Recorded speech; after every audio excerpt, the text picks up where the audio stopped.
এসো কোরআনের আলো মেখে আলোকিত হই, আধারের শত পথ মারিয়ে। مستقيم وهو تنزيل من رب العالمين. أشهد أن لا إله إلا الله وحده لا شريك له الملك العلام وأشهد أن محمدا عبده ورسوله وعلى آله وصحبه الكرام. الحمد لله আল্লাহ শুকরিয়া যে মাগরিবের সালাত আদায় করে আল্লাহর কোরআন অনুধাবন করার জন্য আমরা বসেছি। আল্লাহ শুকরিয়া আদায় করে আলহামদুলিল্লাহ। আমাদের নিয়মিত অনেকে আজকে আসে নাই। যাক, আল্লাহ রাব্বুল আলামিন আমাদেরকে আসার তৌফিক দিয়েছেন, আল্লাহ শুকরিয়া আলহামদুলিল্লাহ। আমরা প্রায় সময় বারবার একটা হাদিস বলি, যে হাদিসটা রাসূলুল্লাহ সাল্লাল্লাহু আলাইহি ওয়াসাল্লাম বলেছেন। এই হাদিসটা হচ্ছে ঈমানের লক্ষণ, যে ইদা সাররাতকা হাসানাতুক ওয়া সাআতকা সাইয়্যাতুক ফাআলাম আনতা মুমিন। রাসূলুল্লাহ বলতেছেন, যদি তোমাকে ভালো কাজ আনন্দিত করে, মন্দ কাজ তোমাকে ব্যথিত করে, ফাআলাম আনতা মুমিন, জেনে রাখো তুমি হচ্ছে মুমিন। মানে আমি যে ইমানদার, এটা বোঝার উপায় হচ্ছে ভালো কাজে অংশগ্রহণ করা, ভালো কাজ করলে, ভালো কাজে সময় দিলে আমার কাছে এটার জন্য কষ্ট লাগে না, বরং আনন্দ লাগে।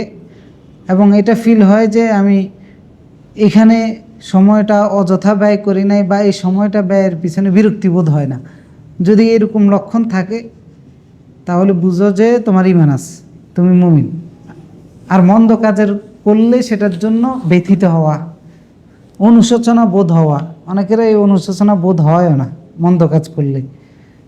তো এই অনুশোচনা বোধ মন্দের প্রতি যার মরে গেছে, তার ঈমানও মরে গেছে। আর যার আছে, বুঝতে হবে যে তার ঈমানটা জীবিত আছে, যার কারণে সে এখনও মন্দের প্রতি অনুতপ্ত হয়, ভালোর প্রতি আনন্দিত হয়। তা আলহামদুলিল্লাহ, পরিমাণে অল্প হোক বেশি হোক, যতটুকু ভালো আমরা করতে পারতেছি এটা আল্লাহর তৌফিক। কারণ যেহেতু এটা আমার ঈমানের লক্ষণ, তো আল্লাহর কোরআনের সাথে একটু সময় যে ব্যয় করতেছি, এই সময়টা অবশ্যই এটা ঈমানের লক্ষণ, এবং এই সময়টা অবশ্যই ভালো কাজ। এই সময়টা হয়তো দুনিয়াবি কোনো কিছু দিয়ে ওজন করতে গেলে, মাপ দিতে গেলে, তুলনা করতে গেলে আমি অত বড় আকারে তুলনা করতে পারবো না, কিন্তু রাসূলুল্লাহ সাল্লাল্লাহু আলাইহি ওয়াসাল্লাম এবং আল্লাহর কাছে এই সময়টা অনেক বেশি মর্যাদার সময়। স্বাভাবিকভাবে যদি আমার মতো এরকম একটা ছোট মানুষের প্রসঙ্গে প্রশংসা করে আমার দেশের রাজ দরবারে কোনো আলোচনা হয়, আমার ফিলিংসটা তখন কেমন হবে? মনে করেন আমার দেশের বাদশা তার একটা সমাবেশে বসে জনগণের কাছে বা তার সমাবেশের সদস্য যারা আছে এদের কাছে সে আমার নাম উল্লেখ করে আমার প্রশংসা করতেছে, আমার ব্যাপারে আলোচনা করতেছে। তো তখন আমার কীরকম ফিলিংস হবে, আপনার কীরকম অনুভূতি হবে? অনেক আনন্দ লাগবে না? অনেক সম্মান বোধ হবে এবং অনেক গর্ববোধ হবে। তো কোরআনের মজলিসগুলো হচ্ছে সকল বাদশার বাদশা যিনি, কোরআনের মজলিসগুলোতে যারা বসে সকল বাদশার বাদশা যিনি, তিনি তার দরবারে ওই মজলিসের সদস্যদেরকে নিয়ে আলোচনা করেন। তো এই জন্য দুনিয়াবি দৃষ্টিকোণে এটা খুবই হালকা মনে হতে পারে, কিন্তু এটা বুঝতে পারবো আমরা আখেরাতে, যখন আল্লাহ রাব্বুল আলামিন সবাইকে বিনিময় দিবেন ওই সময়টাতে। তা আমরা স্বাভাবিকভাবে আমরা যে কোনো তাফসির অনুষ্ঠানের মতো আমরা তাফসিরটা করি না। আমাদের এটা হচ্ছে জাস্ট আদান প্রদানের মাধ্যমে কোরআনের আয়াতটা বুঝে নেওয়া এবং শিক্ষাটা নেওয়া। আমাদের দার্সটা নিয়মিত হয়ে থাকে, গতানুগতিক কোনো দার্সের মতো নয়, গতানুগতিক কোনো তাফসির মাহফিলের মতো নয়। আমরা জাস্ট আল্লাহর যে কয়েকটা আয়াত এখানে আলোচনা করি, এটার বিস্তারিত বোঝার চেষ্টা করি। তো সেই হিসেবে আমরা ধারাবাহিকভাবে আলোচনাটা করে আসতেছি। আমাদের সূরা আরাফের উপরে চলতেছে। সূরা বাকারা থেকে শুরু করে আমরা প্রায় 8 থেকে 9 পারা পর্যন্ত আলোচনা করেছি আলহামদুলিল্লাহ। তা আমরা আজকে সূরা আরাফের 36 নম্বর আয়াত থেকে আলোচনা করব, 35 নম্বর আয়াত থেকে। গত পর্বে আমরা 2টা আয়াত আলোচনা করেছি, 33 এবং 34, এবং আলোচনায় মূলত আলোচ্য বিষয় 2টা জিনিসই ছিল। একটা হচ্ছে যে কোনো ধরনের অশ্লীলতার সাথে আমার যেন দূরতম সম্পর্ক না থাকে। এই অশ্লীলতার ধরনগুলো রকমগুলো কীরকম হতে পারে এবং অশ্লীলতাগুলো আমাদের সমাজে বিদ্যমান কোন কোন অবস্থায়, কোন কোন সেক্টরে, কীভাবে, এগুলো নিয়ে আমরা বিস্তারিত আলোচনা করেছি, যাতে করে আমরা সেগুলোর থেকে দূরে থাকতে পারি। যেহেতু অশ্লীলতা আল্লাহ রাব্বুল আলামিন হারাম করেছেন এবং আল্লাহ রাব্বুল আলামিনের গায়রুতের সাথে সাংঘর্ষিক, মানে আল্লাহর আত্মমর্যাদা বোধে লাগে কেউ যদি অশ্লীলতার সাথে নিজকে সম্পৃক্ত করে। এখন সন্তান যদি বাপের বদনাম করে, বাপের গায়ে লাগবে না, বাপের গায়ে রুতে লাগে, ব্যক্তিত্বে আঘাত লাগে যে আমার নিজের সন্তান আমার। তা আল্লাহ রাব্বুল আলামিন যেগুলো হারাম করেছেন এগুলো যখন বান্দা এগুলোর মধ্যে লিপ্ত হয় তখন আল্লাহর গায়ে রুতে লাগে, আল্লাহর ব্যক্তিত্বে আঘাত লাগে।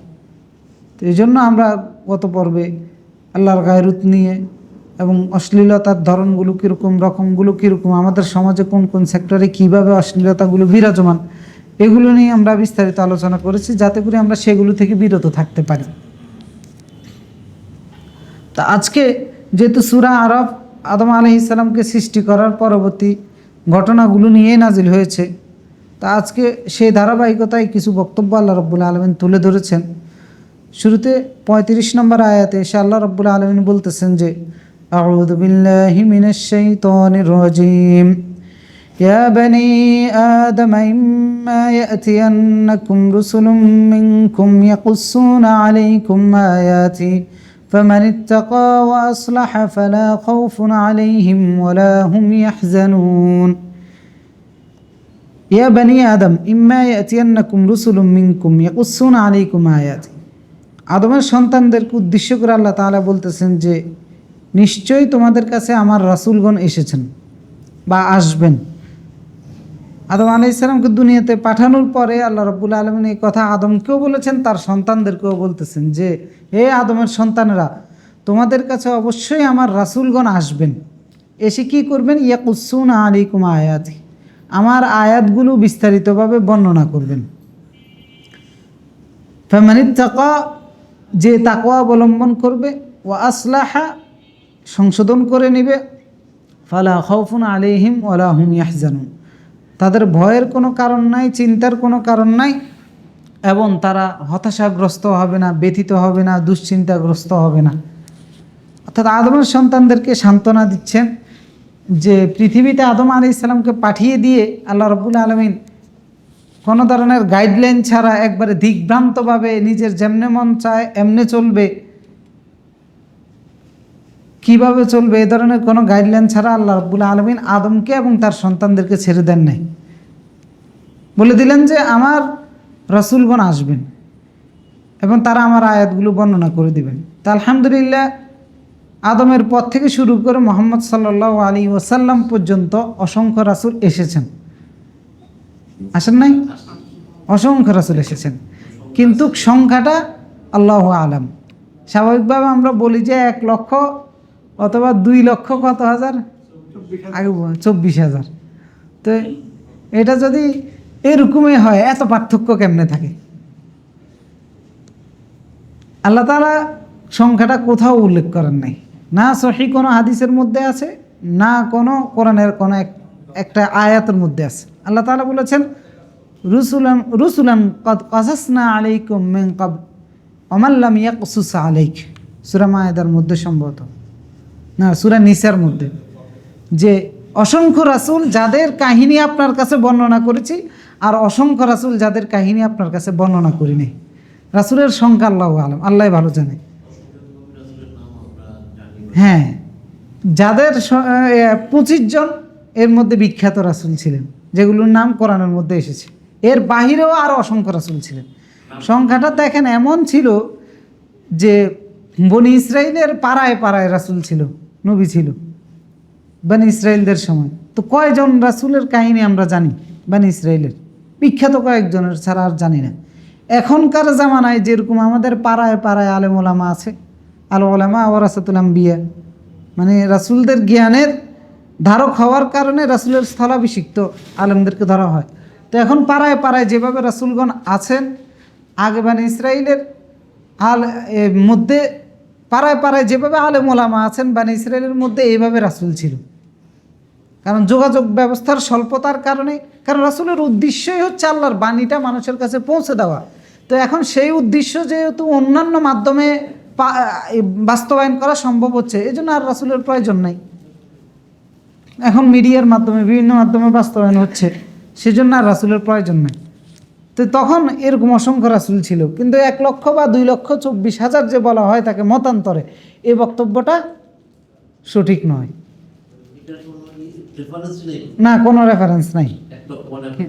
হ্যাঁ, এখন এইটা ওই প্রচলিত, ওই যে 18,000 মাখলুকাত, দেখবেন যে মুনাজাতের মধ্যে দোয়া করলে এই যে 18,000 মাখলুকাত একটা কথা বলা হয় তাকে, অথচ মাখলুকাত 18,000 না কত কোটি আল্লাহ ভালো জানেন। বিজ্ঞানীরাই বলতেছে যে সমুদ্রের যে প্রাণী আছে এই প্রাণীর মধ্যে তারা 5% পানির পরিচয় পেয়েছে, আর বাকি 90% তারা জানেই না। আর স্থলভাগেরও একরকম 20 থেকে 25 পর্যন্ত বা 30% পর্যন্ত এরকম একটা প্রতিবেদনের মধ্যে দেখেছি। তো গণনা এই যে পার্সেন্ট মানুষ পরিচয় জানে, সেখানেই লক্ষ লক্ষ প্রাণী, লক্ষ লক্ষ মাখলুক। আর যেটার পরিচয় মানুষ জানে না, সেখানে কত লক্ষ মাখলুক আছে। তো এই 18,000 মাখলুক কেন বলি এই কথায় কথায় শুনে শুনে বলতে বলতে বাস, হ্যাঁ, প্রচলিত হয়ে গেছে। তো এই জন্য অসংখ্য রাসূল প্রেরণ করেছেন। তো রাসূলদের দায়িত্বটা ছিল ইয়াকুসুনা আলাইকুম আয়াতি, আল্লাহর আয়াতকে মানুষের কাছে উপস্থাপন করবে, বলে দিবে, মুখের মাধ্যমে, জবানের মাধ্যমে, তাদের হাতকর্মে, তাদের নিজস্ব কার্যকলাপের মাধ্যমে, যেভাবে রাসূল সাল্লাল্লাহু আলাইহি সাল্লাম যেটা করেছেন, তেলাওয়াত করে শুনিয়েছেন আল্লাহর বাণী, আবার প্র্যাকটিক্যাল আমল করে দেখিয়ে দিয়েছেন আল্লাহর বাণী। কিভাবে আমল করতে হবে মানুষ, ওইটা রাসূলদের মাধ্যমে দেখিয়ে দিয়েছেন। তো আয়াত মানে কি? আয়াত মানে হচ্ছে আল্লাহর যত বক্তব্য আছে সব কিছুই শাব্দিক অর্থে আয়াত, কিন্তু পরিভাষায় এক একটা জিনিসের ভিন্ন আছে। সুতরাং আল্লাহর যে কোনো বিধান, এটাও আল্লাহর আয়াত। যে কোনো ধরনের নিদর্শনের রহস্য উদ্ঘাটন করেছে, সেটাও আল্লাহর আয়াত। যে কোনো নিয়ম কানুন আল্লাহ বলেছে, সেটাও আল্লাহর আয়াত। অর্থাৎ আল্লাহর পক্ষ থেকে যা এসেছে, সেটা তেলাওয়াতের বিষয় হোক, অথবা নিয়ম কানুন হোক, অথবা কোনো আইন কানুন হোক, কোনো হালাল হারামের বিষয় হোক, এগুলো আল্লাহর আয়াত। হ্যাঁ, কোরআনের বাইরে যদি আল্লাহর কোনো বিধান, যেটা রাসূল সাল্লাল্লাহু আলাইহি সাল্লাম দেখিয়ে দিয়েছেন, ওটাও আয়াত। আয়াতের শাব্দিক অর্থ হচ্ছে যে নিদর্শন, কিন্তু আয়াত বলতে একবারে সব কিছুকে বোঝায়। শরীয়তের যত নিয়ম কানুন, হুকুম, আহকাম আছে, যেটা আমার জীবনের সাথে সাংঘর্ষিক সম্পর্কিত, আবার জীবনের সাথে সম্পর্কিত না, অন্যান্য মাখলুকের সাথেও সম্পর্কিত, এগুলো আল্লাহর নিদর্শন, এগুলো আল্লাহর আয়াত।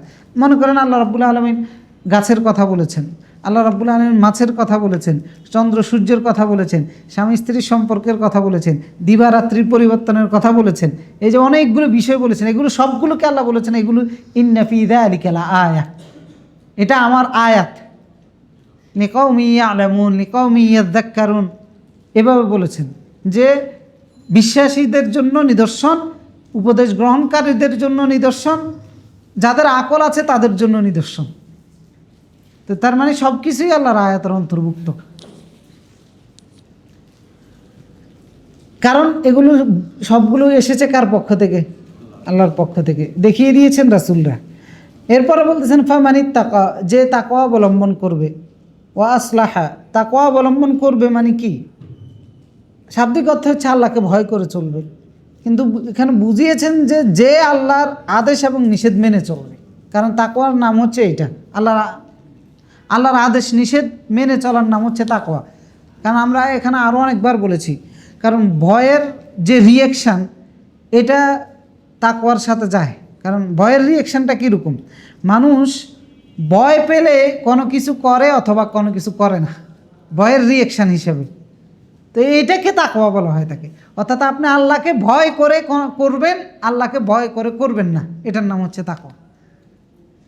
মানে আল্লাহ যেটা আদেশ করেছেন, এটা আল্লাহর শাস্তিকে ভয় করে করবেন, আল্লাহ যেটা নিষেধ করেছেন, আল্লাহর শাস্তিকে ভয় করে সেটা থেকে বিরত থাকবেন, এটার নাম তাকওয়া। এটা মানুষের জীবনে দেখা যায়। অসংখ্য মানুষ দেখবেন অনেক পীরকে ভয় করে, অনেক দরবারকে ভয় করে, যার কারণ তার বচনভঙ্গি, কর্ম অন্যরকম হয়ে যায় ওই পীরের সাথে মিশতে গেলে, ওই পীরের সাথে হ্যান্ডেলিং করতে গেলে। বাপকে ভয় করে, নেতাকে ভয় করে, তখন তার যে সহজজাত যে বৈশিষ্ট্য, ওই বৈশিষ্ট্যের বাইরে সে করে অথবা ছাড়ে রিয়েকশন হিসেবে। মাজারে গেলে যারা মাজার ভক্ত গিয়ে দেখবেন যেটা তার সহজজাত বৈশিষ্ট্য, এটার বাহিরে অনেক কিছু করে, কারণ হচ্ছে তার ভয়টা ভিতরে কাজ করে। আমি কয়েকবার বলেছিলাম যে আমাদের বাড়ির সামনেও একটা কবর আছে। হেফসখানায় যখন আমি পড়ছিলাম, একবার মাদ্রাসা ছুটি দিয়েছে বৃহস্পতিবারে, আস্তে আস্তে রাত হয়ে গেছে, তা আমাদের বাজারের ওইখানে একটা রিক্সা নিয়েছি বাড়িতে যাওয়ার জন্য, বাজার থেকে বাড়ি পর্যন্ত। তো রিক্সার ড্রাইভার দেখি যে আস্তে আস্তে সে ওই কবরটার কিছুক্ষণ আগে এসে রিক্সার থেকে নেমে গেছে, নেমে গিয়ে ওইটুকু হেঁটে এরপরে দিয়ে আবার রিক্সায় উঠছে, ওইটুকু রিক্সা চালায় নাই। জিজ্ঞাসা করলাম যে ভাই কাহিনিটা কি, তখন তো ছোট, কিছু তো আর বুঝি না। বলতেছে যে এটা নুরা পাগলার কবর। মানে পাগলার ভয়ে উনি সম্মানটা কেমন দেখিয়েছে, দেখেন শ্রদ্ধাটা কেমন দেখিয়েছে। সুতরাং এই ভয় থেকে যে সম্মান শ্রদ্ধাটা আপনি আল্লাহকে দেখাবেন, এটার নাম হচ্ছে তাকওয়া। এটা বোঝানোর জন্য বলছি, কবরকে আবার এমনটা করা যাবে না, কিন্তু বলতেছি কবর পূজা কেন আল্লাহর সাথে অংশীদারিত্ব, কারণ আপনি এই পূজাটা করতেছেন সম্মানের জায়গা থেকে, শ্রদ্ধার জায়গা থেকে, ভক্তির জায়গা থেকে, অথবা সে আপনার উপকার করতে পারে বা ক্ষতি করতে পারে এই চিন্তা থেকে করতেছেন। এই কারণে কবর পূজাটা, কবরকে ভয় করে কোনো কিছু করা অথবা বিরত থাকা, আল্লাহর সাথে অংশীদারিত্ব করা। এইভাবে পীরকে কেন্দ্র করেও যখন আপনি কোনো কিছু করবেন অথবা ছাড়বেন, এখানে আপনার সম্মান থাকবে, এখানে আপনার ভক্তি থাকবে, এখানে আপনার বিনয় থাকবে, আপনার শ্রদ্ধাগুলো থাকবে। এই জন্যই আল্লাহর সাথে অংশীদারিত্ব করা। এবং সম্মান, শ্রদ্ধা, ভক্তি, বিনয়, এটার কারণে যে ভালোবাসা আমার আসবে, যে ভয় আমার আসবে, এটা একমাত্র আল্লাহর জন্য হইতে হবে। এটা যদি অন্য কারোর জন্য হয় তাহলে আল্লাহর সাথে অংশীদারিত্ব হয়ে যাবে। স্বাভাবিক আমি কি আমার বাপকে ভালোবাসতে পারি, তো তাহলে কি আল্লাহর সাথে অংশীদারিত্ব হয়ে গেল? আমি আমার মাকে ভালোবাসতে পারি, আল্লাহর সাথে অংশীদারিত্ব হয়ে গেল। কিন্তু পীরকে ভালোবাসার কারণটা কি? কোনো কারণ আছে? সৃষ্টিগত কোনো কারণ আছে যে পীরকে? না, বরং শ্রদ্ধার কারণে ভালোবাসতেছি, ভক্তির কারণে ভালোবাসতেছি, সম্মানের কারণে ভালোবাসতেছি। এর তো শ্রদ্ধা, সম্মান, ভক্তি, বিনয়ের কারণে তাদের প্রতি যে ভালোবাসা, এইটা আল্লাহর সাথে অংশীদারিত্ব হয়েছে। আপনি স্বাভাবিক ভালোবাসেন, তার কর্ম দেখে ভালো লাগে, এই কারণে। অনেকে আছে খেলোয়াড়, ফ্যান, বিভিন্ন নায়ক নায়িকাদের ভক্ত, এদের জন্য জীবন দিয়ে দেয়, মানে এত ভক্ত হয়ে যায় যে জীবন দিয়ে দেয়। এটা আল্লাহর সাথে অংশীদারিত্ব কারণটা কি? কারণটা হচ্ছে এইটা, কারণ সে এই ভালোবাসাটা জন্মগতভাবে পায় নাই, তার নিজস্ব সম্মানটা, শ্রদ্ধাটা, ভক্তিটা সে তাকে দিয়ে দিয়েছে, এমনকি তার জন্য জীবন দিয়ে দিচ্ছে। এই জন্যই এরা মুশরিক হয়ে মারা যাচ্ছে, যাদের ফ্যান ফলোয়ার হয়ে মারা যাচ্ছে যে এগুলো। এই জন্য আল্লাহ তাআলা বলেছেন ওয়ামিনান নাস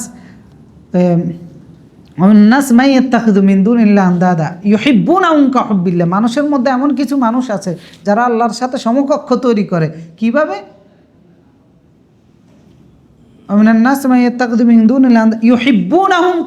তারা মানুষকে এমন ভালোবাসে যেভাবে ভালোবাসা আল্লাহকে উচিত,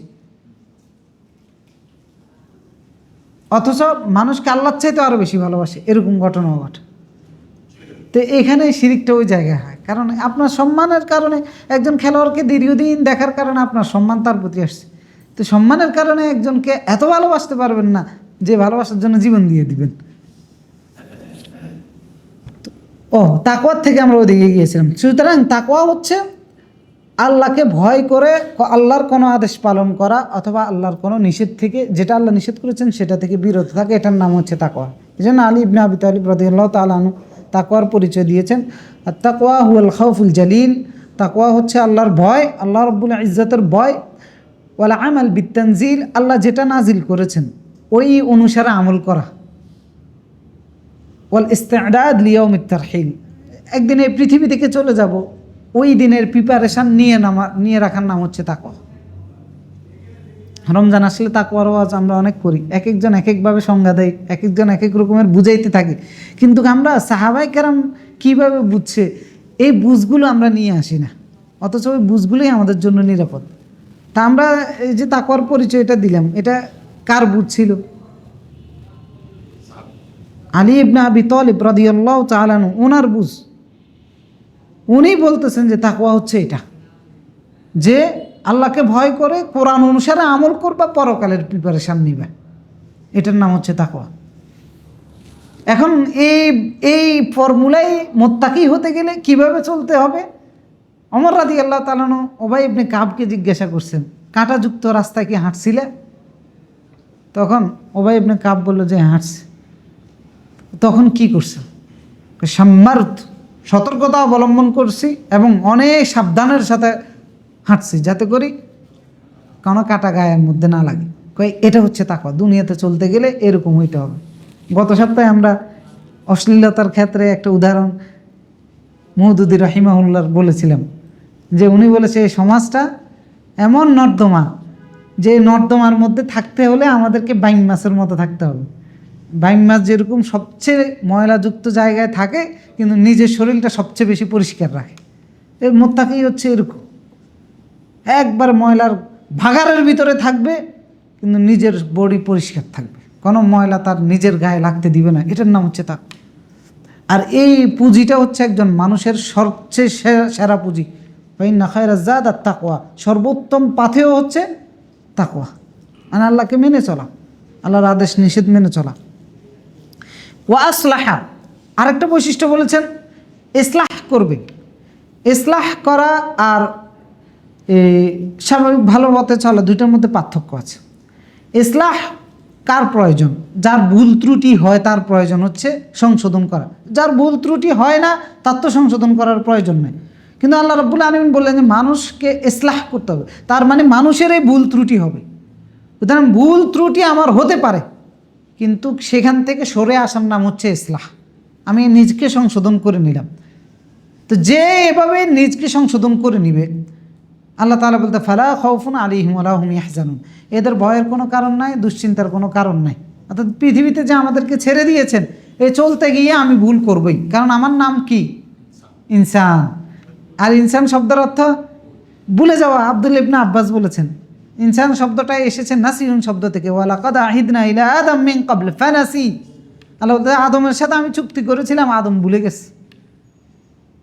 মানে ওই যে বলেছিল এই জান্নাতে বসবাস করো, যেটা শুরুর দিকে আলোচনা করেছি, আদম সেই চুক্তি ভুলে গেছে। আব্দুল্লাহ ইবনে আব্বাস বলতেছেন এই জন্য মানুষের নাম হয়েছে নিসিয়ান থেকে, ভুলে যাওয়া। তো সুতরাং আমি ভুলে যেতে পারি, কিন্তু আমি নিজকে প্রতিনিয়ত সংশোধন করে নেব, এটার নাম হচ্ছে মুমিন, এটার নাম হচ্ছে মুত্তাকি। কিন্তু ভুলের উপরে স্থির থাকা যাবে না। আমাদের ভুলের উপরে স্থির থাকার অনেকগুলো কারণ আছে। বয়স একটা কারণ, বয়সের কারণে অনেকে ভুল ছাড়তে চায় না। বংশমর্যাদা একটা কারণ, অনেকের দলীয় পরিচয় একটা কারণ, অনেকের আছে বিভিন্ন ব্যক্তির সাথে রিলেটেড, বিভিন্ন ব্যক্তিকে পছন্দ করে, ওই ব্যক্তির পছন্দনীয় কাজগুলো সে জিদ করে করে করে করে। এই বিষয়গুলো এড়িয়ে চলতে হবে যদি নিজকে প্রতিনিয়ত সংশোধনের রাস্তায় রাখতে চান। কারণ মুমিনের দায়িত্ব হচ্ছে সর্বোত্তম বনি আদম হচ্ছে যে প্রতিনিয়ত নিজকে সংশোধন করে। তো যাদের মধ্যে এই প্রান্তিকতাগুলো আছে তারা পারে না নিজকে সংশোধন করতে, এই জিদগুলো আছে, এগুলো মানুষকে ঈমান থেকে সরায় দেয় এবং হেদায়েতের পথ থেকে সরায় দেয়। কিন্তু আল্লাহু আলাম, আল্লাহর কোন পরীক্ষা ফিতনা আমরা এই বেড়াজালে আবদ্ধ বিভিন্ন গোষ্ঠীর সাথে। আমরা মানে কোনো কিছু সংশোধন করার আগে আমরা আমাদের পছন্দের জায়গাটা খুঁজি, যে আমি যে জায়গায় নিজকে সংশোধন করতে চাচ্ছি এইটা কি আমার দলের সাথে যায় কিনা, আমার পছন্দের ব্যক্তির সাথে যায় কিনা, আমার গোত্রের সাথে যায় কিনা, আমার পারিবারিক ঐতিহ্যের সাথে যায় কিনা, এইগুলো দেখে এরপরে সংশোধন করি। অথচ রাসূলুল্লাহ সাল্লাল্লাহু আলাইহি সাল্লাম বলেছেন কুল্লু বনি আদম খাত্তাউন, বনি আদমের প্রত্যেকটা সন্তান ভুল করে, ওয়া খায়রুল খাত্তাইন আত-তাওয়াবুন, তবে এই ভুলকারী বনি আদমের মধ্যে সবচেয়ে উত্তম বনি আদম হচ্ছে আত-তাওয়াবুন, যে প্রত্যাবর্তন করে, ভুল থেকে সরে আসে, ভুল থেকে সরে আসে। তো সুতরাং ইসলাহ মানে হচ্ছে ওইটা, নিজকে সংশোধন করে নাও। আমি একটা ভুল কাজ করতাম, বাস সঠিক ইলম পেয়েছি, সেখান থেকে সরে গিয়েছি।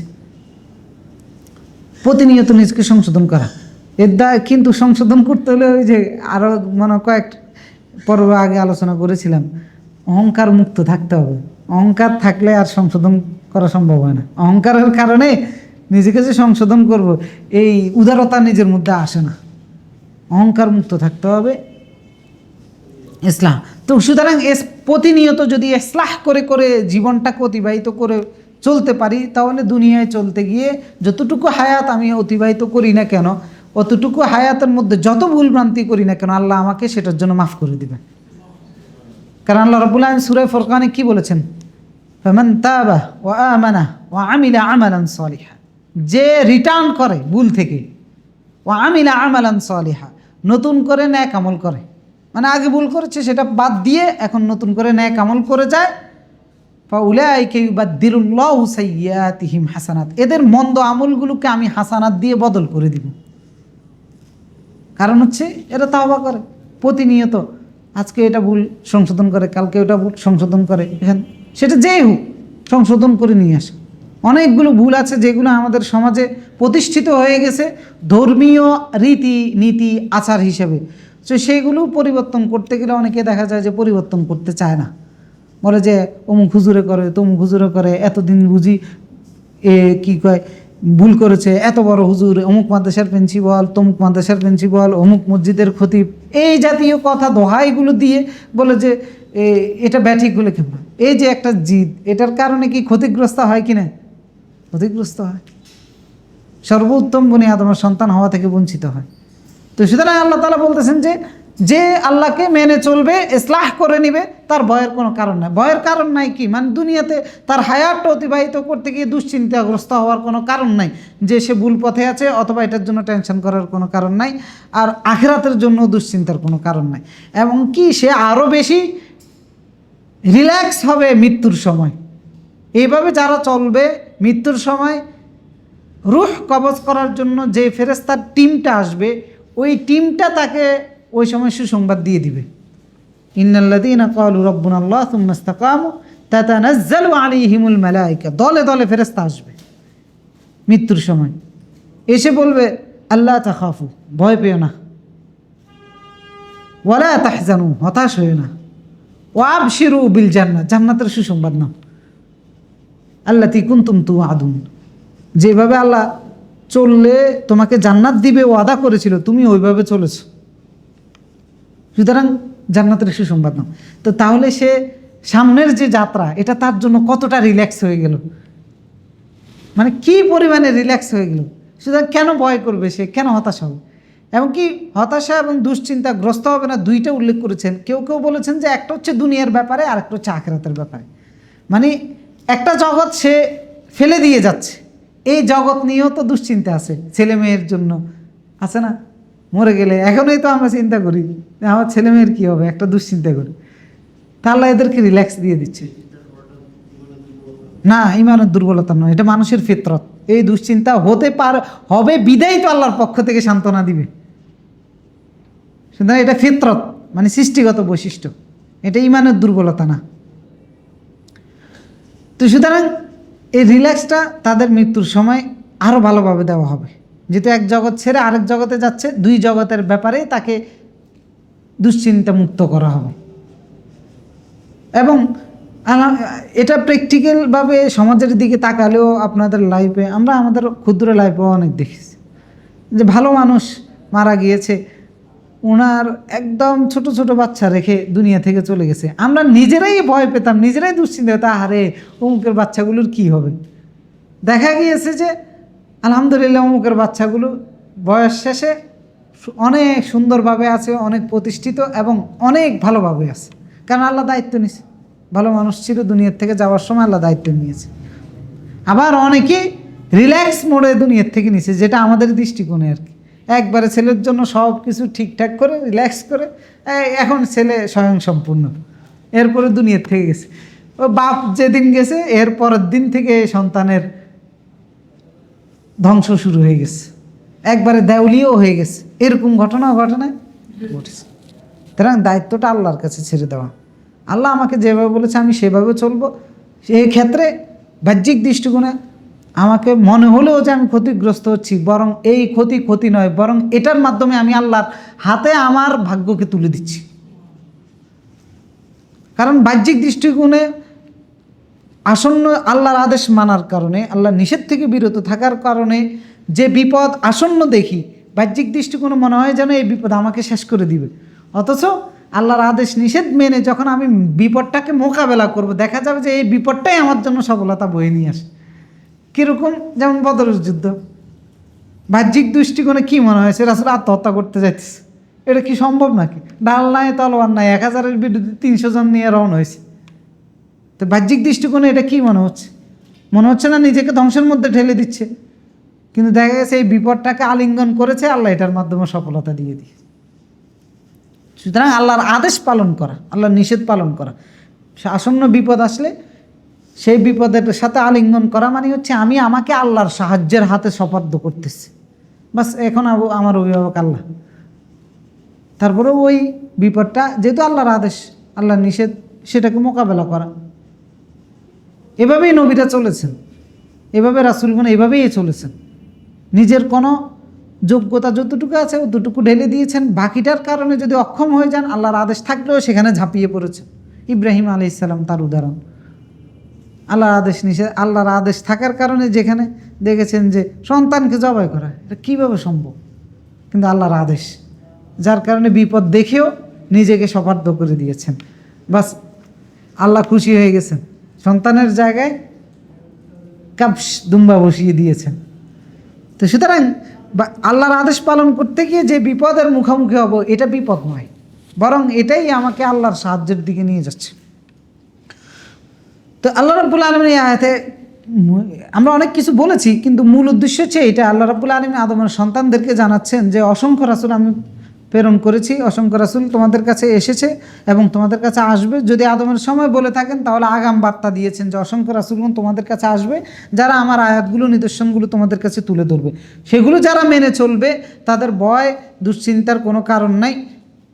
এরপরে বলতেছেন যারা মানবে না তাদের কি হবে?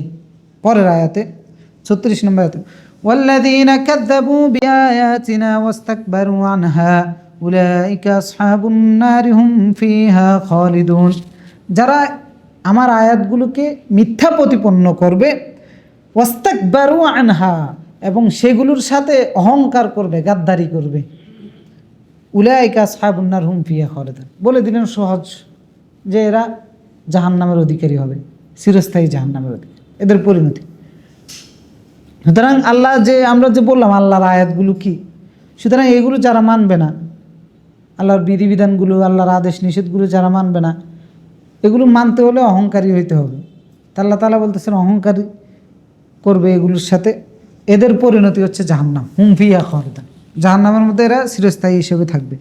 এরপরে 37 নম্বর আয়াতে, পরের আয়াতে আল্লাহ তাআলা বলতেছেন যে সবচেয়ে বড় জালেমের পরিচয় দিচ্ছেন, পৃথিবীর বুকে সবচেয়ে বড় জালেম কে? فمن أظلم ممن افترى على الله كذبا أو كذب بآياته أولئك ينالهم نصيبهم من الكتاب حتى إذا جاءتهم رسلنا يتوفونهم قالوا أين ما كنتم تدعون من دون الله قالوا ضلوا عنا وشهدوا على أنفسهم أنهم كانوا كافرين ফামান আযলাম মিম্মান ইফতারা আলাল্লাহি কাযিবান ওয়া কাযযাবা বিআয়াত। তার চাইতে বড় জালেম আর কে আছে যে আল্লাহর উপর, আল্লাহর ব্যাপারে মিথ্যা রচনা করে বলে, মানে আল্লাহর ব্যাপারে বানিয়ে বানিয়ে কথা বলে, আও কাযযাবা বিআয়াতি, অথবা আমার আয়াতগুলোকে মিথ্যা প্রতিপন্ন করে। উলাইকা ইয়ানালুহুম নাসিবুহুম মিনাল কিতাব, এই সমস্ত লোকেরা কিতাবের একটা অংশ তারা পেয়েছিল। হাত্তা ইযা জাআতহুম রুসুলুনা ইয়াতাওয়াফাউনাহুম, যখন তাদের কাছে আমার রাসূলগণ আসবেন এবং তাদের রূহ কবজ করবেন, ক্বালু আইনা মা কুনতুম তাদউনা মিন দুনিল্লাহ, তারা বলবে, রাসূলগণ তখন বলবে, আইনা মা কুনতুম তাদউনা মিন দুনিল্লাহ, তোমরা আল্লাহকে বাদ দিয়ে যাদের ইবাদত করতা তারা কোথায়? ক্বালু দাল্লু আন্না, তারা বলবে যে তারা আমাদের থেকে চলে গেছে। ওয়াশাহিদু আলা আনফুসিহিম, এবং এই জালেমরা নিজেদের ব্যাপারে সাক্ষী দিবে, আন্নাহুম কানু কাযিবিন, তারা মিথ্যুক ছিল। অর্থাৎ সবচেয়ে বড় জালেম পরিচয় দিচ্ছেন যে আল্লাহর ব্যাপারে মিথ্যা বানিয়ে রচনা করে বলে। এই আয়াতের সাথে পূর্বের আলোচনার একটা রিলেশন আছে। পূর্বের আলোচনা অনেকে ছিলেন না, পূর্বের আলোচনায় আমরা বলেছিলাম মক্কাবাসী নানান রকমের ধর্মীয় আচার অনুষ্ঠান করত, তাদের খাওয়ার ক্ষেত্রে ভিন্ন ভিন্ন নিয়ম ছিল, তাদের পোশাক আশাকের ক্ষেত্রে ভিন্ন ভিন্ন নিয়ম ছিল, তাদের ইবাদতের ক্ষেত্রে ভিন্ন ভিন্ন নিয়ম ছিল। এই নিয়মগুলো তারা নিজেরা বানিয়েছে, তাদের পূর্বপুরুষরা বানিয়েছে, তাদের পুরোহিতগণ বানিয়েছেন, অথবা তাদের সমাজের মুরব্বী যারা ছিলেন তারা এগুলো তাদেরকে বানিয়ে দিয়েছেন একান্তই নিজস্ব মন গড়াভাবে।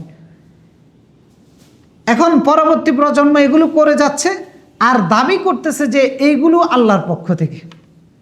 যেমন কাবা শরীফ প্ল্যাংটা হয়ে তাওয়াফ করতো আর বলতো যে আল্লাহ আমাদেরকে নির্দেশ দিয়েছেন। এভাবে যত ধর্ম আছে পৃথিবীতে ইসলাম বাদ দিয়ে সমস্ত ধর্মের ধর্মীয় অনুষ্ঠানগুলো যা কিছু আচরণ মানুষ করে থাকে এগুলো সব মানুষের বানানো বা নিজেরা বানিয়ে আর বলতেছে যে এগুলো আমাদের স্রষ্টার পক্ষ থেকে। তো তাহলে এই মিথ্যা রচনাটা কার উপরে হলো? আল্লাহর উপরে মিথ্যা রচনা হলো। মানে নিজেরা নিজেদের মতো করে নিয়ম বানিয়ে নিয়ে নিজেদের সুবিধা মতো অথবা নিজস্ব মন গড়া নিজস্ব চিন্তা চেতনা থেকে ধারণা থেকে কল্পনা থেকে বানিয়ে এরপরে এই নিয়মটাকে চালিয়ে দিচ্ছে কার নামে? আল্লাহর নামে। তা আল্লাহ বলতেছেন যে এর চাইতে বড় জালেম আর কে আছে? এই জন্য মুশরিকরা সবচেয়ে বড় জালেম। আল্লাহর সাথে অংশীদারিত্ব করার কোনো যুক্তি নাই, কোনো প্রমাণ নাই। তারা আল্লাহর সাথে অংশীদারিত্ব করে আর এটার পিছনে নানান রকমের যুক্তি দেখায়। কবর পূজারি হইতে, যেহেতু আমরা মুসলিম সমাজ, আমাদের দেশে শিরকের বড় একটা অংশ কবরকে কেন্দ্র করে হয়ে থাকে। অন্যান্য ক্ষেত্রে আছে, বিভিন্ন সময় বিভিন্ন আলোচনা আমরা তুলে ধরেছি, কিন্তু বড় একটা অংশ কবরকে কেন্দ্র করে হয়ে থাকে, কবরকে মাজারকে কেন্দ্র করে হয়ে থাকে। তো সেগুলোর ক্ষেত্রে কি তারা যুক্তিবিহীনভাবে করে? ওই যুক্তিটা কোনো প্রমাণ সাপেক্ষে নাকি নিজস্ব মন গড়া? নিজস্ব মন গড়া, নিজস্ব মন গড়া, নিজস্ব ধারণা থেকে, একান্ত ধারণা থেকে বলে যে এত বড় ওলি তিনি দুনিয়া থেকে চলে গেছেন, তিনি আল্লাহর কাছে আমাদের জন্য সুপারিশ করবে, এই কারণে তার কাছে যাই সন্তান চাই। তো আল্লাহ কি অন্ধ নাকি? নাকি আল্লাহ কানে শুনে না যে সে সুপারিশ করা লাগবে?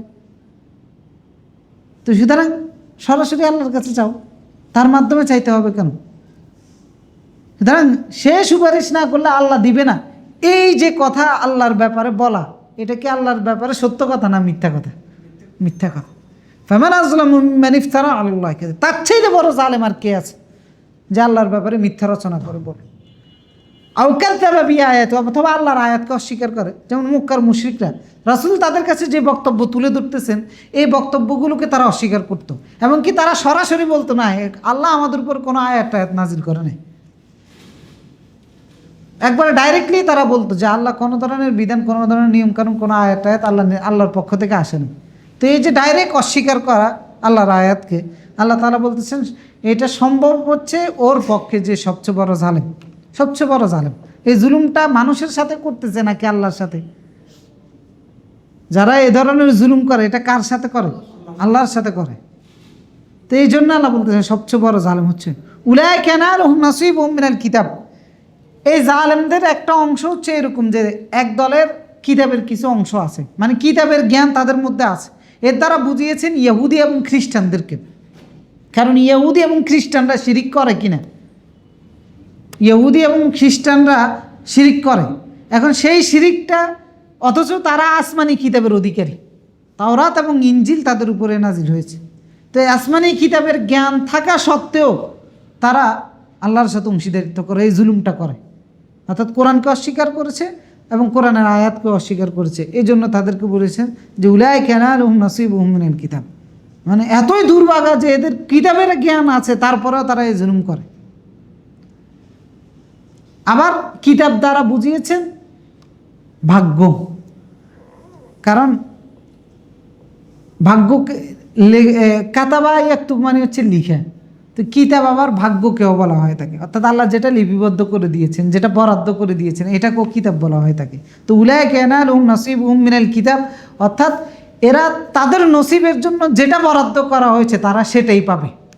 যে জালেম, অর্থাৎ যারা আল্লাহর উপরে জুলুম করে, মিথ্যা রচনা করে, শিরিক করে, এরা তাদের জন্য যতটুকু নসিব বরাদ্দ করা হয়েছে ওটা করবে, অর্থাৎ বিরোধিতার ক্ষেত্রে, শিরকের ক্ষেত্রে অতটুকুই করতে পারবে যতটুকু তাদের জন্য বরাদ্দ, এবং পরিণতির ক্ষেত্রেও আল্লাহ যতটুকু তাদের জন্য পরিণতি বরাদ্দ করেছেন, হয়তো জাহান্নামে যাওয়া, তারা সেই পরিণতির জন্যই এগুলো করতেছে। হাত্তা ইদা জাআতুহুম রুসুলুনা ইয়াতাওয়াফাউনাহুম, যখন এখন এদের মৃত্যুর সময় এদের কি অবস্থা হবে সেটার কথা উল্লেখ করতেছেন, যে মৃত্যুর সময় এদের কি পরিণতি হবে। হাত্তা ইদা জাআতুহুম রুসুলুনা ইয়াতাওয়াফাউনাহুম, আল্লাহর সাথে যারা জুলুম করেছে এদের মৃত্যু কেমন হতে পারে। হাত্তা ইদা জাআতুহুম রুসুলুনা, একজন দুইজন ফেরেশতা আসবে না, অসংখ্য ফেরেশতা আসবে। ইয়াতাওয়াফাউনাহুম, তাদের রূহ কবজ করার জন্য। তখন তারা এদেরকে বলবে, ফেরেশতারা এদেরকে বলে, আইনা মা কুনতুম তাদউনা মিন দুনিল্লাহ, যে আল্লাহরে বাদ দিয়ে যাদেরকে খোদা মানছো এরা কোথায়? আল্লাহকে বাদ দিয়ে যাদের কাছে দোয়া করেছো, যাদের ইবাদত করেছো, তারা আজ কোথায়? সুতরাং আমরা যারা, তার মানে এই আয়াত দ্বারা বোঝা যাচ্ছে যে জুলুম দ্বারা শিরককে বোঝানো হয়েছে, যারা আল্লাহর সাথে অংশীদারিত্ব করতেছে। সুতরাং এদেরকে মৃত্যুর সময় বলবে যে আল্লাহকে বাদ দিয়ে যে অমুক পীরের ডেকেছো, অমুকের ডেকেছো, অমুকের কাছে সাহায্য চেয়েছো, অমুকের কাছে সন্তান চেয়েছো, অমুকের কাছে প্রার্থনা করেছো, বিপদ থেকে উদ্ধার হওয়ার জন্য, মুক্তি লাভ করার জন্য আরাধনা করেছো, সে কোথায়? এটা কি সম্মানের সাথে জানার জন্য বলবে নাকি তিরস্কার করে বলবে? তিরস্কার করে বলবে, মৃত্যুর সময় তিরস্কার করে বলবে। মৃত্যুর সময় মুশরিকদেরকে তিরস্কার করে ফেরেশতারা বলবে, আইনা মা কুনতুম তাদউনা মিন দুনিল্লাহ, দুনিয়ায় থাকতে তোমরা যাদের ইবাদত করেছো তারা আজ কোথায়? তখন এরা কি জবাব দিল? যে আমার পাশে আছে, ওই দেখো উনি আমার সামনে আছে, এটা বলবে? ক্বালু দাল্লু আন্না, ওরা আমাদের থেকে দূরে হয়ে গেছে। দাল্লু আন্না, আমাদের থেকে দূর হয়ে গেছে, মানে আমরা এখন আসল বিষয় বুঝে ফেলেছি, এরা আসলে আমাদের কেউ ছিল না। দাল্লু আন্না ওয়া শাহিদু আলা আনফুসিহিম, এই সাক্ষী কি ফেরেশতারা দিবে নাকি নিজেরাই দিবে? নিজেরাই বলবে যে ভুল জায়গায় ইবাদত করেছি, যারা আজকে আমাদেরকে সঙ্গ দিচ্ছে না। শাহিদু আলা আনফুসিহিম, নিজেরাই নিজেদের সাক্ষী দিবেন না, হুম কানু কাফিরিন, আমরা আসলে কাফির ছিলাম মৃত্যুর সময়। এখন কি আল্লাহ কি তাদের হায়াত আবার বরাদ্দ করবেন না? শেষ। নিজের কুফরের সাক্ষী প্রত্যেকটা কাফের নিজেই দিবে মৃত্যুর সময়।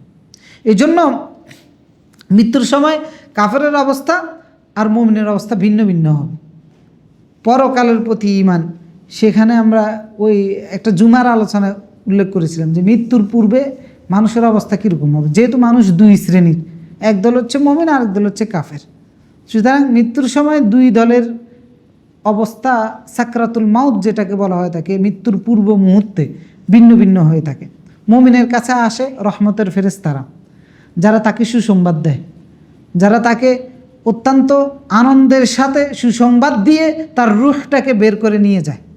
এতটা আনন্দের সাথে সুসংবাদটা দেয়, সূরা ফজরের মধ্যে আল্লাহ কি বলেছেন, ইয়া আইয়ুহান নাফসুল মুতমাইন্নাহ ইরজিই ইলা রাব্বিক, হে প্রশান্ত আত্মা তুমি ফিরত আসো তোমার রবের কাছে। ইরজিই ইলা রাব্বিক রাদিয়াতাম মারদিয়া, তোমার প্রতি আল্লাহ সন্তুষ্ট আর তুমিও সন্তুষ্ট। ফাদখুলি ফি ইবাদি ওয়াদখুলি জান্নাতি, আমার বান্দাদের মধ্যে প্রবেশ করো আর জান্নাতে চলে যাও। মুমিনের আত্মাকে এই সুসংবাদটা মৃত্যুর সময় দেওয়া হবে, আর কাফেরের আত্মাকে সম্বোধনই করা হবে, ইয়া আইয়ুহান নাফসুল খাবিথা, হে নিকৃষ্ট খবিশের আত্মা বের হও। ধমক দিয়ে বের হবে, জাহান্নামের দুঃসংবাদ দিবে। আত্মা কি তখন আর বের হবে শরীর থেকে? বের হবে না, বের হইতে চাবে না, শরীরকে কামড়িয়ে ধরে থাকবে প্রতিটা লোম কোপের মধ্যে। যেহেতু আত্মার একটা অস্তিত্ব মানুষের প্রতিটা শিরায় শিরায়, প্রতিটা লোম কূপের গোড়ায় গোড়ায় আছে, মানে বডির মধ্যে। রূহটা এমন একটা জিনিস দেখেন, মানে এটা বের হয়েছে তো সব অকেজু, এই জন্য এটার প্রভাব শরীরের প্রত্যেকটা অঙ্গের মধ্যে আছে। তো প্রতি অঙ্গের যেখানে যেখানে রূহ আছে এটা সেখানে কামড়ে ধরে থাকবে, বের হতে চাইবে না। হ্যাঁ, কাফের আত্মায় পরে ফেরেশতারা কি আদর করবে নাকি পিটানো শুরু করবে? একবারে সামনে পিছনে থেকে প্রচণ্ড জোরে মারাত্মকভাবে আঘাত করতে থাকবে বের হওয়ার জন্য, জোর করে টেনে হেসড়ে তখন রূহটাকে বের করে নেবে। আর মুমিনের আত্মা তখন খুশির সাথে আনন্দের সাথে বের হয়ে যাবে। জান্নাত থেকে একটা কাপড় এনে ওই কাপড়ে মুমিনের আত্মাটাকে জড়িয়ে কোথায় নিয়ে যাবে? উপরে নিয়ে যাবে, আসমানে নিয়ে যাবে। আসমানের দরজা খুলে যাবে, নিতে নিতে সুগন্ধি ছড়াবে শুধু। আসমানের দরজার ফেরেশতারা বলবে, কার আত্মা? বলবে যে অমুক, আল্লাহর অর্ডার আছে উপরে। এইভাবে নিতে নিতে 7 আসমান উপরে একবারে সব দরজা খুলে। এরপরে দিয়ে আল্লাহ বলবেন যে, আল্লাহ অর্ডার করবেন উপরে যাওয়ার পরে যে ঠিক আছে, আমার এই বান্দার আত্মাকে এবার নিচে নিয়ে যাও। আর কাফেরের আত্মা যখন প্রথম আসমানের দুর্গন্ধের কারণে ও প্রথম আসমানের দরজা খোলা হবে না, সেখান থেকে বলবে যে একদম জমিনের সবচেয়ে নিচে ওইখানে এই আত্মাকে নিয়ে যাও। এই জন্য আত্মা মানুষের দেহ থেকে বিচ্ছিন্ন হওয়ার পরে মুমিনের আত্মা কোথায় যায়? ইল্লিনের মধ্যে। আর কাফেরের আত্মা যায় সিজ্জিনের মধ্যে। আর দেহ দুনিয়ায় পড়ে থাকে, এটা দেহ শেষ। আর আমল নামা চলে যায় ইন্নাল আবরার ফি নাঈম ওয়া ইন্নাল ফুজ্জার, না, আমল নামা যায় ইল্লিনে আর সিজ্জিনে। আর আত্মা চলে যায় ইন্নাল আবরার ফি নাঈম ওয়া ইন্নাল ফুজ্জার ফি জাহিম। নাঈমের মধ্যে যায় মুমিনের আত্মা, আর কাফেরের আত্মা যায় জাহিমের মধ্যে, আযাবের মধ্যে, মানে অশান্তির জায়গার মধ্যে। একটা হাদিসের মধ্যে একবার বিস্তারিত বর্ণনা এসেছিল যে অবস্থাটা কীরকম হয়। তো এখানে মূলত বোঝাচ্ছে যে যারা আল্লাহর সাথে শিরিক করেছে, এদের রূহ কবজ করার সময় ফেরেশতারা যখন আসবেন তখন তাদের সাথে টিটকারি করে উপহাস করে তাদের সাথে সম্বোধন করবেন। উপহাস করে বলবেন যে আল্লাহকে বাদ দিয়ে যাদেরকে খোদা ডাকছো, যাদের কাছে সাহায্য চাইছো, তারা কোথায়? ক্বালু দাল্লু আন্না ওয়া শাহিদু আলা আনফুসিহিম আন্নাহুম কানু কাফিরিন। তখন তারা নিজেরাই নিজেদের সাক্ষী দিবে যে তারা কাফির ছিল। সুতরাং তারা নিজেরাই নিজেদের ব্যাপারে আশাবাদী হবে নাকি দুশ্চিন্তাগ্রস্ত হবে? দুশ্চিন্তাগ্রস্ত হবে। এখন থেকে তাদের দুশ্চিন্তা শুরু হয়েছে মাত্র। একবারে জাহান্নামে যাওয়ার আগ পর্যন্ত এই অশান্তির মধ্যেই থাকবে। শুধুমাত্র একটা ধাপের পরে একটা ধাপ আরও কঠিন হতে থাকবে। কবরের জীবন থেকে যখন হাসরের ময়দানে উঠবে সেটা আরও কঠিন। হাসরের ময়দানে ফয়সালার পরে যখন জাহান্নামে যাবে সেটা আরও কঠিন। আল্লাহ রাব্বুল আলামিন এইরকম আত্মার অধিকারী যারা, ওই সমস্ত আত্মার অধিকারী ব্যক্তিদের থেকে আমাদেরকে দূরে সরিয়ে রাখুন এবং আমাদেরকে মুমিন হিসাবে কবুল করুন, কাফের থেকে আমাদেরকে দূরে সরিয়ে রাখুন।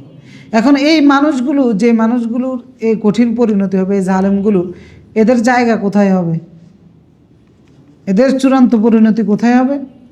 জাহান্নামে হবে। আল্লাহ রাব্বুল আলামিন এরপরের আয়াতে বলতেছেন, 38 নম্বর আয়াতে এসে বলতেছেন যে قال ادخلوا في قد خلت من قبلكم من الجن والإنس في النار كلما دخلت لعنت أختها حتى إذا اداركوا فيها جميعا قالت أخراهم لأولاهم ربنا هؤلاء أضلونا فآتهم عذابا ضعفا من النار قال لكل ضعف ولكن لا تعلمون।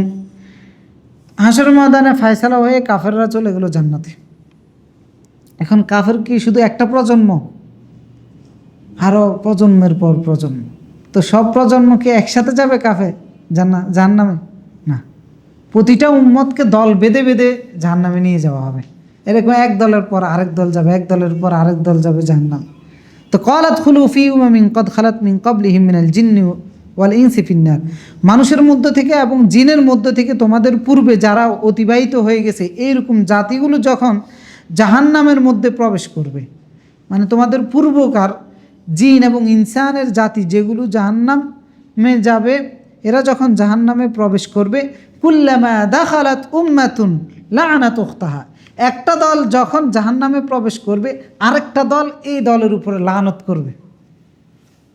হাত্তা ইযা দারাকু ফিহা জামিয়া, যখন তারা সবাই একত্রিত হবে জাহান্নামে, ক্বালাত উখরাহুম লিউলাহুম, একটা দল আরেকটা দলকে বলবে রব্বানা, দলকে উদ্দেশ্য করে আল্লাহর কাছে বলবে রব্বানা হাউলা, যে এইগুলো আদাল্লুনা, আমাদেরকে পথভ্রষ্ট বানিয়েছে, ফাতিহিম আযাবান দি'ফাম মিনান নার, সুতরাং জাহান্নামের আগুনটা এদের জন্য ডবল করে দেন।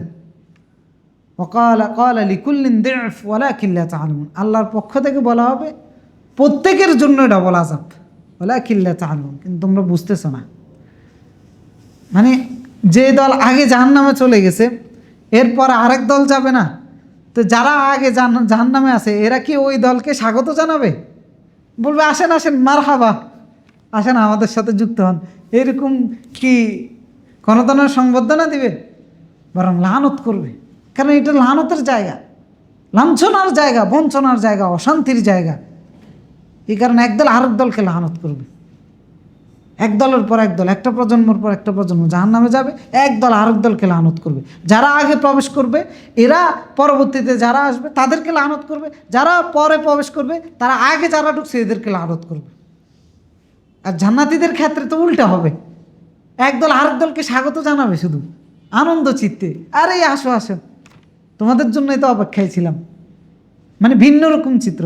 আর জাহান্নামীদের ক্ষেত্রে জেলখানায় আসামিদের সেলের মধ্যে মানে একটা আসামির জায়গায় আরেকটা আসামি ঢুকলে আগের আসামিকে এর কি খুব আনন্দ চিত্তে খুব সম্মান দিয়ে গ্রহণ করে এরকম, নাকি জিজ্ঞেস করে তুই কোন অপরাধ করছিলি? জাহান্নামের মধ্যে এরকম অবস্থা হবে, একদল আরেক দলকে লানত করবে। এই লানতটা করার কারণ কি? কারণটা হচ্ছে পরবর্তী প্রজন্ম পূর্ববর্তী প্রজন্মকে দোষারোপ করবে, পরবর্তী প্রজন্ম পূর্ববর্তী প্রজন্মকে দোষারোপ করবে, বলবে যে এটার কারণে আমি আজকে পথভ্রষ্ট হয়েছিলাম, আজকে জাহান্নামে এসেছি, সুতরাং এইটারে আমার মতো শাস্তি নয় বরং ডাবল শাস্তি দেন। তাহলে বলবেন যে শাস্তি সবারই ডাবল হবে, কারোই কোনো রেহাই নেই। ক্বালা লিকুল্লিন দি'ফ ওয়ালাকিন লা তা'লামুন, একদল আরেক দলকে বলবে রব্বানা হাউলাই আযাল্লুনা, হে আমাদের রব এরা আমাকে পথভ্রষ্ট বানিয়েছে। অর্থাৎ নেতারা, যে সমস্ত নেতা জাহান্নামের লিডার। জাহান্নামের লিডার কারা? ফিরআউন, হামান, কারুন। আল্লাহ তাআলা বলেছে ওয়াজআলনাহুম আইম্মাতান ইয়াহদুনা ইলান নার, এগুলোরে জাহান্নামের ইমাম বানিয়েছি, মানুষকে জাহান্নামের দিকে ডাকে। ফিরআউনের নীতি যারা, হামানের নীতি, কারুনের নীতি, আবু জেহেলের নীতি যারা ফলো করে, ওই পথে যারা চলে, এগুলো জাহান্নামের লিডার। এরপরে আমাদের সমকালীন সময় যারা জাহান্নামের লিডারদের অনুসরণ করতেছে না, অসংখ্য মানুষ অনেকের অনুসরণ করতেছে, যে নেতা একবারে নিয়ে রওনা দিছে জাহান্নামে। তো এখন এই নেতাও জাহান্নামে যাবে, অনুসারীও জাহান্নামে যাবে। তো অনুসারী জাহান্নামে যায় কি বলবে? যে নেতা স্বাগত, আসেন আমাদের দলে, খুব আনন্দ চিত্তে নেতারে পেয়ে খুশি হয়ে যাবে এরকম না, লানত করবে যে তোর কারণে আমি আজকে জাহান্নামের আগুনে জ্বলতেছি।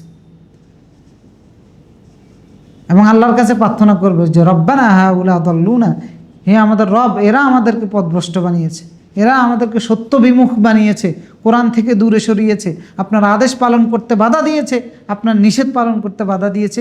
সুতরাং আতিহিম দি'ফাম মিনাল আযাব, সুতরাং আযাবের ডবল শাস্তিটা তাদেরকে দিন। আতিহিম দি'ফাম মিনান নার, আগুন ডবল করে দেন এদেরকে। ক্বালা লিকুল্লিন দি'ফ, আল্লাহ বলবেন যে সবার জন্য ডবল, তোমার জন্যও ডবল, ওটার জন্য ডবল থাকবে। ওয়ালাকিন লা তা'লামুন, কিন্তু তোমরা যদি বুঝতা, মানে এই যে মানে মানে কি বুঝতে, মানে হচ্ছে উপলব্ধি যদি করতা ওই পরিণতিটা, ওই ভয়াবহ পরিণতিটা কেমন ভয়াবহ হবে, এটা যদি উপলব্ধি করতে পারতাম। মানে এটা রাসূলুল্লাহ যে হাদিসটার মধ্যে বলেছেন যে জাহান্নাম আল্লাহর কাছে যে কী পরিমাণে শাস্তি আছে, এটা যদি বান্দা বুঝতো তাহলে কোনো মুমিনও কখনো জান্নাতে যাওয়ার আশা করতে পারতো না। যে যে আল্লাহ এত কঠিন শাস্তি তৈরি করে রাখতে পারেন, ওই আল্লাহ কিভাবে আবার জান্নাত দিবেন, এই আশাটা মুমিনও করতে পারতো না। যদি কোনো মানুষ যদি আসলেই বুঝতে পারতো যে জাহান্নামের শাস্তিটা কীরকম, তাহলে মুমিন পর্যন্ত হতাশ হয়ে যেত যে না, জান্নাত বলতে কিছু নেই। রাসূলুল্লাহ সাল্লাল্লাহু আলাইহি সাল্লাম পরকালের এই ব্যাপারে বলেছেন মা লা আইনুন রাআত ওয়ালা উযুনুন সামিআত ওয়ালা কলবু বাশার খাতারাত, এমন কোনো চোখ নাই যেটা কখনো দেখতে পেরেছে, এমন কোনো অন্তর নাই যেটা কখনো কল্পনা করতে পেরেছে। মানে আপনার কল্পনা শক্তিরও বাহিরে জান্নাত জাহান্নাম, এর শাস্তি জান্নাতের নিয়ামত কল্পনা দিয়েও আপনি ভাবতে পারবেন না। ওয়ালা উযুনুন সামিআত, কোনো বক্তব্য দিয়ে বোঝানো সম্ভব না যে ভয়াবহতা কীরকম এবং জান্নাতের নিয়ামতটা কীরকম।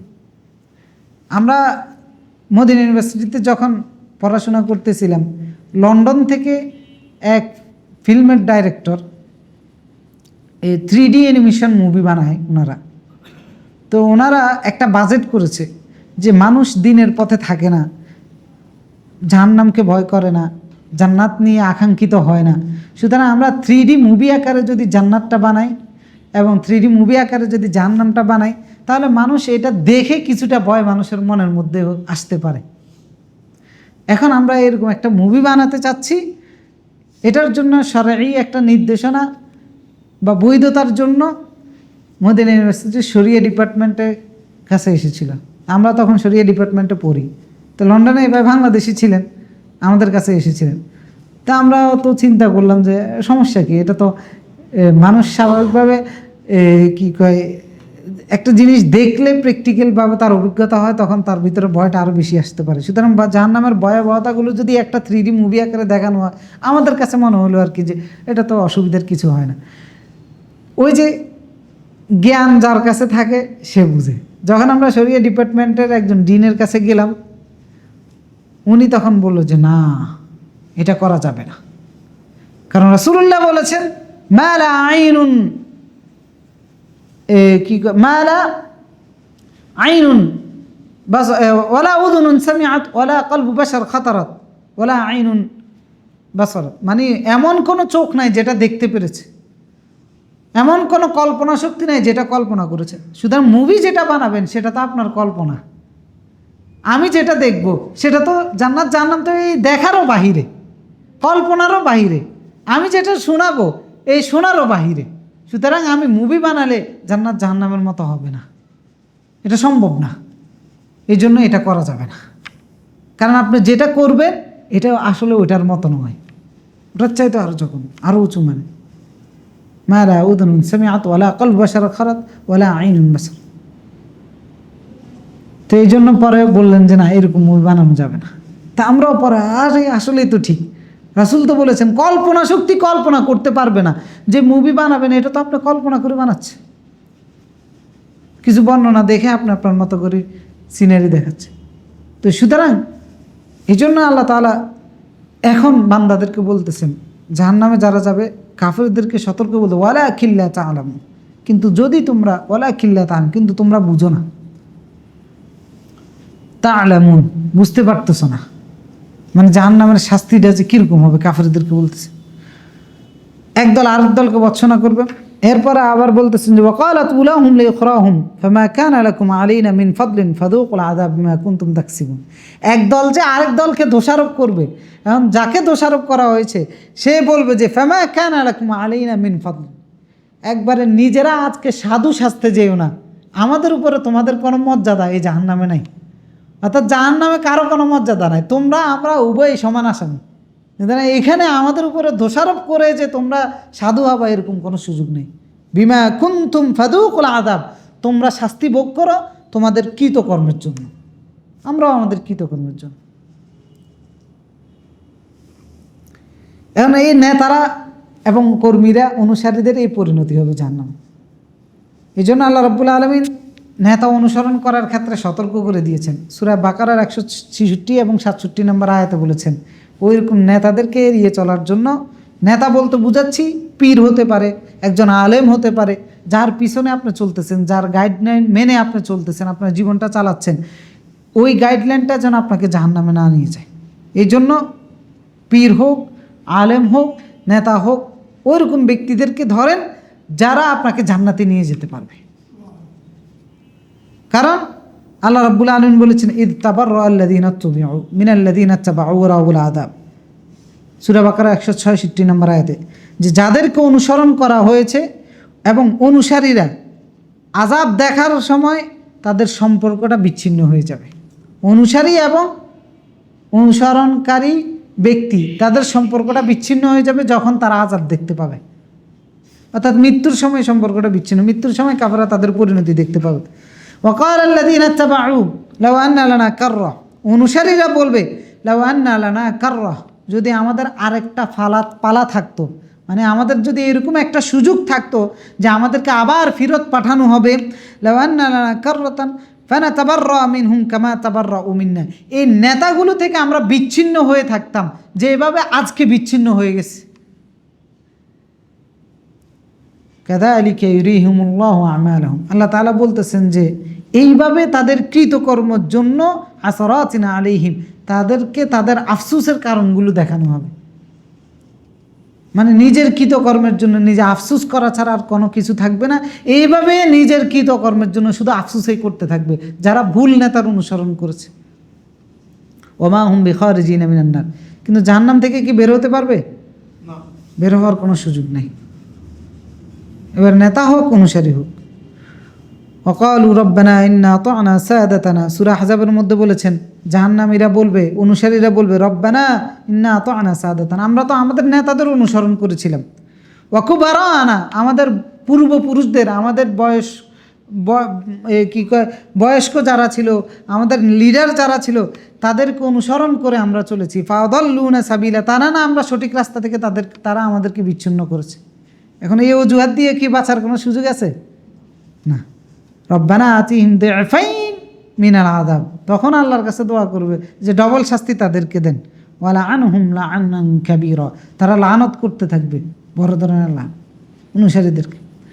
তো এই জন্য কার অনুসরণ করতেছি এটা অনেক বেশি গুরুত্বপূর্ণ। আর যদি ভালো লোকের অনুসরণ করি, তাকওয়ার কারণে একজনের সাথে যদি আমার সম্পর্ক হয় যে সে আমাকে আল্লাহর আদেশ নিষেধ দেখিয়ে দিবে, এই কারণে এই ব্যক্তির সাথে আমি সম্পর্ক করে চলতেছি, তাহলে এই ব্যক্তি পরকালে আমার কাজে আসবে।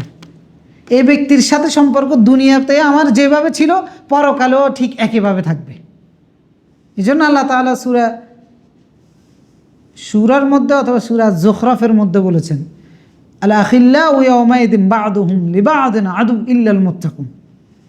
তাকওয়া ছাড়া আর যত ধরনের বন্ধুত্ব আছে সব বন্ধুত্ব কিয়ামতের ময়দানে শত্রুতায় পরিণত হবে। শুধুমাত্র তাকওয়ার কারণে যার সাথে বন্ধুত্ব হয়েছে এটা কিয়ামতের ময়দানে বন্ধুত্ব হিসেবেই থাকবে। তাকওয়া মানে আমরা বুঝিয়েছি আগে যে তাকওয়াটা কি, মানে আল্লাহর আদেশ এবং নিষেধ মেনে চলা। যেন আপনি আল্লাহর আদেশ নিষেধ মেনে চলার জন্য একজন ভাইয়ের ধারস্থ হতেন, তার কাছে যেতেন, পরামর্শ চাইতেন, তার কাছ থেকে জেনে নিয়ে আমল করতেন, তাহলে এই সম্পর্কটা কিয়ামতের ময়দানে কাজে আসবে। এই সম্পর্কটা কিয়ামতের ময়দানে আপনাকে সাহায্য করবে। সুতরাং এটা ছাড়া যদি অন্য কারো অনুসরণ করেন তাহলে শেষ, সেও জাহান্নামে যাবে, আমিও জাহান্নামে যাব। এই জন্য কারোর সাথে সম্পর্ক করার ক্ষেত্রে তাকওয়ার লেভেলটা, তাকওয়াটা দেখতে হবে যে সম্পর্ক কী জন্য করবে। সে যদি আমাকে আল্লাহর আদেশ নিষেধ শিখায় তাহলে ওকে, আর যদি সে আমাকে আল্লাহর আদেশ নিষেধ না শিখায় তাহলে তার সাথে আমার কোনো সম্পর্কের দরকার নেই। আল্লাহর আদেশ নিষেধ এখন তো সমস্যা আরেকটা, একজনের দ্বারস্থ হতে গেলে একজন এক এক রকম বলে, তো এখন কার দ্বারস্থ হবে? বাস আপনি যিনি বলতেছে উনি কোরআন এবং হাদিসের আলোকে বলতেছে কিনা আপনি সেটা দেখবেন। বাস আপনারাকে আল্লাহর কোনো আদেশ শিখাচ্ছে, কোনো নিষেধ শিখাচ্ছে, আপনি বাস এটা জিজ্ঞেস করবেন আল্লাহ এবং তার রাসূলের আদেশ আছে কিনা এটা করার মধ্যে, অথবা এটা না করার মধ্যে আল্লাহর আদেশ এবং রাসূলের আদেশ নিষেধ আছে কিনা। বাস এটা জেনে চলবেন, এবং এটা জানার জন্য এটার উপরে বিশেষজ্ঞ ব্যক্তিদের সাথে সুসম্পর্ক রক্ষা করে চললে ইনশাআল্লাহ সেটা কিয়ামতের ময়দানে কাজে আসবে। যে যারা এটা মেনে চলবে না এটার জন্য তারা আফসোস করবে এবং একদল আরেক দলকে ভৎসনা করবে কিয়ামতের ময়দানে। এরপরে 40 নম্বর আয়াতে এসে আল্লাহ তাআলা বলতেছেন ইন্নাল্লাযীনা কাযযাবু বিআয়াতিনা, যারা আমার আয়াত, আবার একই কথা রিপিট করতেছেন, ইন্নাল্লাযীনা কাযযাবু বিআয়াতিনা ওয়াস্তাকবারু আনহা, যারা আমার আয়াতকে মিথ্যা প্রতিপন্ন করেছে এবং আমার আয়াতের ব্যাপারে অহংকার দেখিয়েছে, লা তুফাত্তাহু লাহুম আবওয়াবুস সামা, এদের জন্য আসমানের দরজা খোলা হবে না। লা তুফাত্তাহু লাহুম আবওয়াবুস সামা, আসমানের কোনো দরজা এদের জন্য উন্মুক্ত করা হবে না। ওয়ালা ইয়াদখুলুনাল জান্নাহ, আগে তো বলেছেন এরা জাহান্নামে যাবে, এক কথায় বলে দিচ্ছেন। এখন বলতেছেন যে আল্লাহর আয়াতকে অস্বীকারী ব্যক্তি, আল্লাহর আয়াতের সাথে অহংকার দেখানো ব্যক্তি, তার পরিণতি হচ্ছে তার জন্য আসমানের দরজা খোলা হবে না। ওয়ালা ইয়াদখুলুনাল জান্নাহ, সে জান্নাতেও প্রবেশ করতে পারবে না। হাত্তা ইয়ালিজাল জামালু ফি সাম্মিল খিয়াত, মানে উপমাটা দিয়েছেন এমনভাবে যে সুঁইয়ের ছিদ্র দিয়ে ওট ঢোকা সম্ভব হলেও এই ব্যক্তি জান্নাতে যাওয়া সম্ভব না। মানে এতটা অসম্ভব যারা আল্লাহর আয়াতকে অস্বীকার করেছে। সুঁইয়ের ছিদ্র দিয়ে উট ঢুকে যাবে এটা সম্ভব হইলেও হইতে পারে, কিন্তু কোনো কাফের জান্নাতে যাবে এটা অসম্ভব। আসমানের দরজাও খোলা হবে না। মানে কীরকম ভয়ঙ্কর হুঁশিয়ারি আল্লাহ তাআলা উচ্চারণ করেছেন কাফেরদের জন্য। কারণ কাফেররা রাসূলকে তো অস্বীকার করত। রাসূল যখন জান্নাতের বর্ণনা দিত, বিভিন্ন রকমের নিয়ামতের বর্ণনা দিত, আল্লাহর বিশেষ অনুগ্রহের বর্ণনা দিত, এরা নিজেরা দাবি করতো যে তারা যাবে ওই জান্নাতে।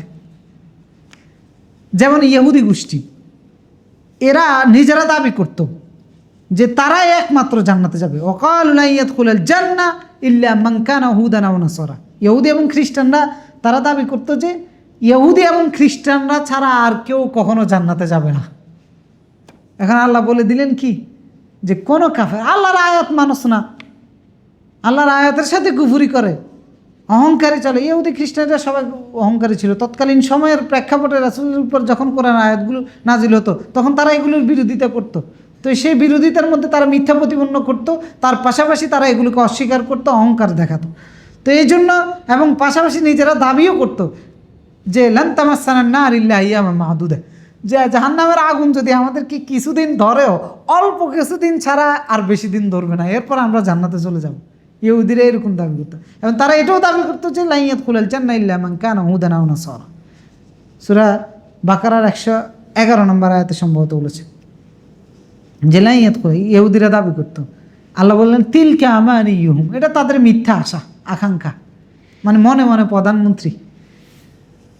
তো বলেন যে জান্নাতে তারা যাবে না। তো আল্লাহ তাআলা এখানে এতটা নিশ্চয়তা দিলেন যে কাফের হইলে, আল্লাহর আয়াতকে অস্বীকার করলে জান্নাতে যাওয়া সম্ভব না। একবারে সুই ঢুকে যাবে, উট ঢুকে যাবে সুইয়ের ছিদ্র দিয়ে, তবে কাফেররা জান্নাতে যাবে না। লা তুফাত্তাহু লাহুম আবওয়াবুস সামা, আসমানের দরজা খোলা হবে না। এটা কেন বলেছেন? এটা হচ্ছে যে ওই যে মৃত্যুর সময় রূহটাকে কবজ করে মুমিনের আত্মাটাকে আসমানে নেওয়া হবে, প্রতিটা আসমানে স্বাগত জানাবে, প্রতিটা আসমানের দরজা উন্মুক্ত হবে। কিন্তু কাফেরের জন্য প্রথম আসমানে স্টপ, আসমানের দরজা খোলা হবে না, প্রথম আসমানেই বাধাপ্রাপ্ত হবে। প্রথম আসমানে বাধাপ্রাপ্ত হয়ে রূহ ফেরত চলে আসবে। সহিহ আবু দাউদের 4753 নম্বর হাদিসের মধ্যে রাসূলুল্লাহ সাল্লাল্লাহু আলাইহি ওয়াসাল্লাম বলেছেন, ওয়াইন্নাল আবদাল কাফির ওফি রিওয়ায়াতিল ফাজির, কাফের ব্যক্তি অথবা পাপিষ্ঠ ব্যক্তি যখন মারা যাবে, ইদা ফি ইনকাতা মিনাল আখিরা ইকবালুম মিনাদ দুনিয়া নাযালা ইলাইহি মিনাস সামা মালাইকাতুন গিলাযুন শিদাদুন, কঠিন এবং রুট স্বভাবের ফেরেশতারা তার কাছে আসবে, এবং সাওয়াদুল উজুহ, এদের চেহারাটা অত্যন্ত বিভৎস হবে, ভয়ঙ্কর হবে, কালো হবে। মাআহুম আল মাসমুহ মিনান নার, জাহান্নাম থেকে একটা কাপড় নিয়ে আসবে। ফায়াজলিসুনা মিনহু মাদ্দাল বাসর, এই কাফের ব্যক্তির দৃষ্টিসীমা যতটুকু পর্যন্ত যায়, এইটুকু সীমা পর্যন্ত তারা বসবে। তুম্মা ইয়াজি মালাকুল মাউত, এরপরে মৃত্যুর ফেরেশতা, প্রধান ফেরেশতা মালাকুল মাউত, যাকে আমরা আজরাইল বলি। আজরাইল কিন্তু মালাকুল মাউতের নাম নয়, আজরাইল কোনো ফেরেশতার নাম নয়, এটাও আমাদের মধ্যে প্রচলিত। আজরাইল বলতে কোনো ফেরেশতা নাই, বনি ইসরাইলের বর্ণনা কোনো হাদিসের মধ্যে, কোনো কোরআন আয়াতের মধ্যে আসে নাই যে মৃত্যুর ফেরেশতার নাম আজরাইল। মৃত্যুর ফেরেশতার নাম আল্লাহ তাআলা উল্লেখ করেছেন মালাকুল মাউত, রাসূলুল্লাহ মালাকুল মাউত উল্লেখ করেছেন। আজরাইল বলতে কোনো ফেরেশতা নাই। তো এই মালাকুল মাউত আসবে, লিডার আসবে পরে। এর আগে অসংখ্য বিভৎস চেহারার, কঠিন রুট স্বভাবের, কালো চেহারার অধিকারী ভয়ঙ্কর ফেরেশতারা, তার দৃষ্টিসীমা যতটুকু পর্যন্ত যায় এইটুকু সীমানা নিয়ে ফেরেশতারা তার কাছে এসে বসবে। এরপরে মৃত্যুর ফেরেশতা আসবে, তার মাথার কাছে বসবে। ফায়াকুল, তখন কাফেরকে বলবে, আইয়াতুহান নাফসুল খাবিসা, হে খবিসের আত্মা, উখরুজি ইলা সাখাতিম মিনাল্লাহ ওয়া গাদাবিন, আল্লাহর ক্রোধের দিকে, আল্লাহর গজবের দিকে, আল্লাহর রাগের দিকে, ক্ষোভের দিকে বের হও। মানে তোমার এমন আত্মা যে আত্মার উপরে আল্লাহর রাগ বিদ্যমান, আল্লাহর ক্রোধ বিদ্যমান, সুতরাং সেটার উদ্দেশ্যে বের হও। কল ফাতাফাররাকা ফি জাসাদিহিম, এটা বের হতে চাইবে না। তখন তারা কি করবে? ফায়ান্তাজিউহা কামা ইয়ান্তাজিউস সুফুদ, টেনে হেসড়ে এটাকে বের করবে। আল কাসীরুশ শা'ব মিনাস সুফুফুল মাবলুল, এই যে ভেড়া আছে না, ভেড়ার যে লোম দেখেন না, এই লোমটা তো কেটে ফেলা হয়, এটা যেভাবে টেনে হেসড়ে বের তুলতে গেলে যেভাবে টেনে টেনে তুলতে হয়, এইরকম টেনে হেসড়ে তার আত্মাটাকে বের করবে। ফাতাকাত্তিউ মাহা আল উরুক ওয়াল আসব, ছিঁড়ে ভিড়ে ছিন্ন বিচ্ছিন্ন করে বের করবে। সূরা নাজিআতের মধ্যে আল্লাহ তাআলা এরকম ফেরেশতাদের গুণাবলী উল্লেখ করেন, ওয়ান নাজিআতি গরকা ওয়ান নাশিতাতি নাশতা, যারা ডুব দিয়ে টেনে হেঁচড়ে রূহকে বের করে নিয়ে আসবে। তো বের করার সময় তাকে জাহান্নামের সুসংবাদ দিয়ে দিবেন। তো এই জন্য আল্লাহ তাআলা বলতেছেন যে বের করে নিয়ে যাবে, এই জাহান্নাম থেকে আনা একটা সালার বস্তা দিয়ে, একটা কাপড় দিয়ে মুড়িয়ে, এটার থেকে দুর্গন্ধ বের হবে, আসমানের দিকে নিয়ে যাবে, আসমান থেকে আসমানের দরজা খোলা হবে না, পারমিশন দেওয়া হবে না উপরে উঠানোর জন্য। এই জন্য আল্লাহ তাআলা এখানে বললেন যে কাফের যারা, আমার আয়াতকে যারা অস্বীকার করে, ওয়াস্তাকবারু আনা, আমার আয়াতের সাথে অহংকার যারা করে, লা তুফাত্তাহু লাহুম আবওয়াবুস সামা, এদের জন্য আসমানের দরজা খোলা না বন্ধ? বন্ধ। ওয়ালা ইয়াদখুলুনাল জান্নাহ, এরা জান্নাতেও প্রবেশ করতে পারবে না। এবং তুলনা দিয়েছেন যে যেভাবে একটা ওট সুঁইয়ের ছিদ্র দিয়ে ঢুকবে না, এইভাবে এরা জান্নাতে যাওয়া অসম্ভব। কাযালিকা নাজিজিল মুজরিমিন, বললেন যে এটা অপরাধীদের বিনিময়, এটা হচ্ছে অপরাধীদের বিনিময়। আর মুমিনদের ক্ষেত্রে সম্পূর্ণ উল্টা চিত্র। মুমিনদের ক্ষেত্রে তো আমরা বললাম রহমতের ফেরেশতা আসবেন, সম্মানের সাথে সম্বোধন করবে, সালাম দিবে এবং বলবে জান্নাতের দিকে বের হও। কোথাও এসেছে আল্লাহর রহমতের দিকে বের হও, কোথাও এসেছে আল্লাহর ক্ষমার দিকে বের হও, কোথাও এসেছে আল্লাহর সন্তুষ্টি নিয়ে তুমি বের হও। আনন্দ চিত্তে তখন রূহটা, আত্মাটা তার শরীর থেকে বিচ্ছিন্ন হয়ে যাবে।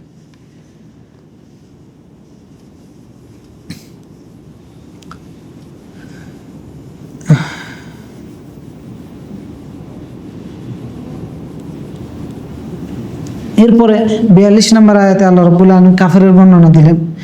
এরপর 42 নম্বর আয়াতে এসে আল্লাহ রাব্বুল আলামিন 41 নম্বর আয়াতে 40 বললেন, লাহুম মিন জাহান্নামা মিহাদ ওয়া মিন ফাওকিহিম গাওয়াশ কাযালিকা নাজিজিজ জালিমিন, তাদের আশ্রয়স্থল হচ্ছে জাহান্নাম এবং তাদের উপর থেকে শুধু অন্ধকার অন্ধকার, পর্দা থাকবে, আবরণ থাকবে। কাযালিকা নাজিজিজ জালিমিন, জালিমদের এটাই হচ্ছে পরিণতি। আল্লাহ রাব্বুল আলামিন কোরআনের যত জায়গায় জালেমের পরিণতি উল্লেখ করেছেন, তার বিপরীত পাশে মানুষ তো এই আলোচনা শুনে হতাশ হয়ে যায়। তো এই কারণে আল্লাহ বললেন যে না, সবাই হতাশ হওয়ার কারণ নেই, যারা ঈমান আনবা আর যারা নেক আমল করবা, বাস এদের পরিণতি হচ্ছে ভিন্ন। তো সেটা হচ্ছে কি, ওয়াল্লাযীনা আমানু ওয়া আমিলুস সালিহাতি লা নুকাল্লিফু নাফসান ইল্লা উসআহা উলাইকা আসহাবুল জান্নাহ হুম ফিহা খালিদুন, যারা ঈমান এনেছে আর নেক আমল করেছে, লা নুকাল্লিফু নাফসান ইল্লা উসআহা, কারো উপর আল্লাহ রাব্বুল আলামিন অতিরিক্ত দায়িত্ব চাপিয়ে দেন না। উলাইকা আসহাবুল জান্নাহ, এরা জান্নাতের অধিকারী হবে। হুম ফিহা খালিদুন, এরা জান্নাতে চিরস্থায়ী হিসেবে থাকবে। তার মানে সত্য হচ্ছে দুইটা, ঈমান আর নেক আমল করা, দুইটা একসাথে চালিয়ে যেতে পারলে তাহলে যে ভয়ঙ্কর বর্ণনাগুলো এসেছে জাহান্নামীদের ব্যাপারে, সেগুলো থেকে আমি হেফাজতে থাকতে পারবো আর জান্নাতে আমি যেতে পারবো।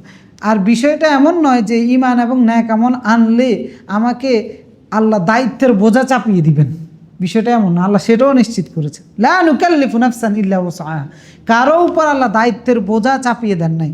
আল্লাহ যেটা করার জন্য বলেছেন অথবা যেটা ছাড়ার জন্য বলেছেন, এটা করা সম্ভব বিদায় বলেছেন, এটা ছাড়া সম্ভব বিদায় আল্লাহ বলেছেন। যদি অসম্ভব হয়ে থাকে তাহলে আল্লাহ সেই দায়িত্ব বান্দাকে দেন নাই, কারণ যেখানে বান্দার অক্ষমতা শুরু হয় সেখান থেকে আল্লাহর হুকুম উঠে যায়। যেমন আল্লাহ নামাজ পড়ার জন্য বলেছেন, নামাজ দাঁড়িয়ে পড়তে হবে না বসে পড়তে হবে? দাঁড়িয়ে পড়তে হবে। এখন যে ব্যক্তি দাঁড়াতে পারে না, আল্লাহ কি তার জন্য দাঁড়ানোটা তার জন্যও ওয়াজিব করেছেন?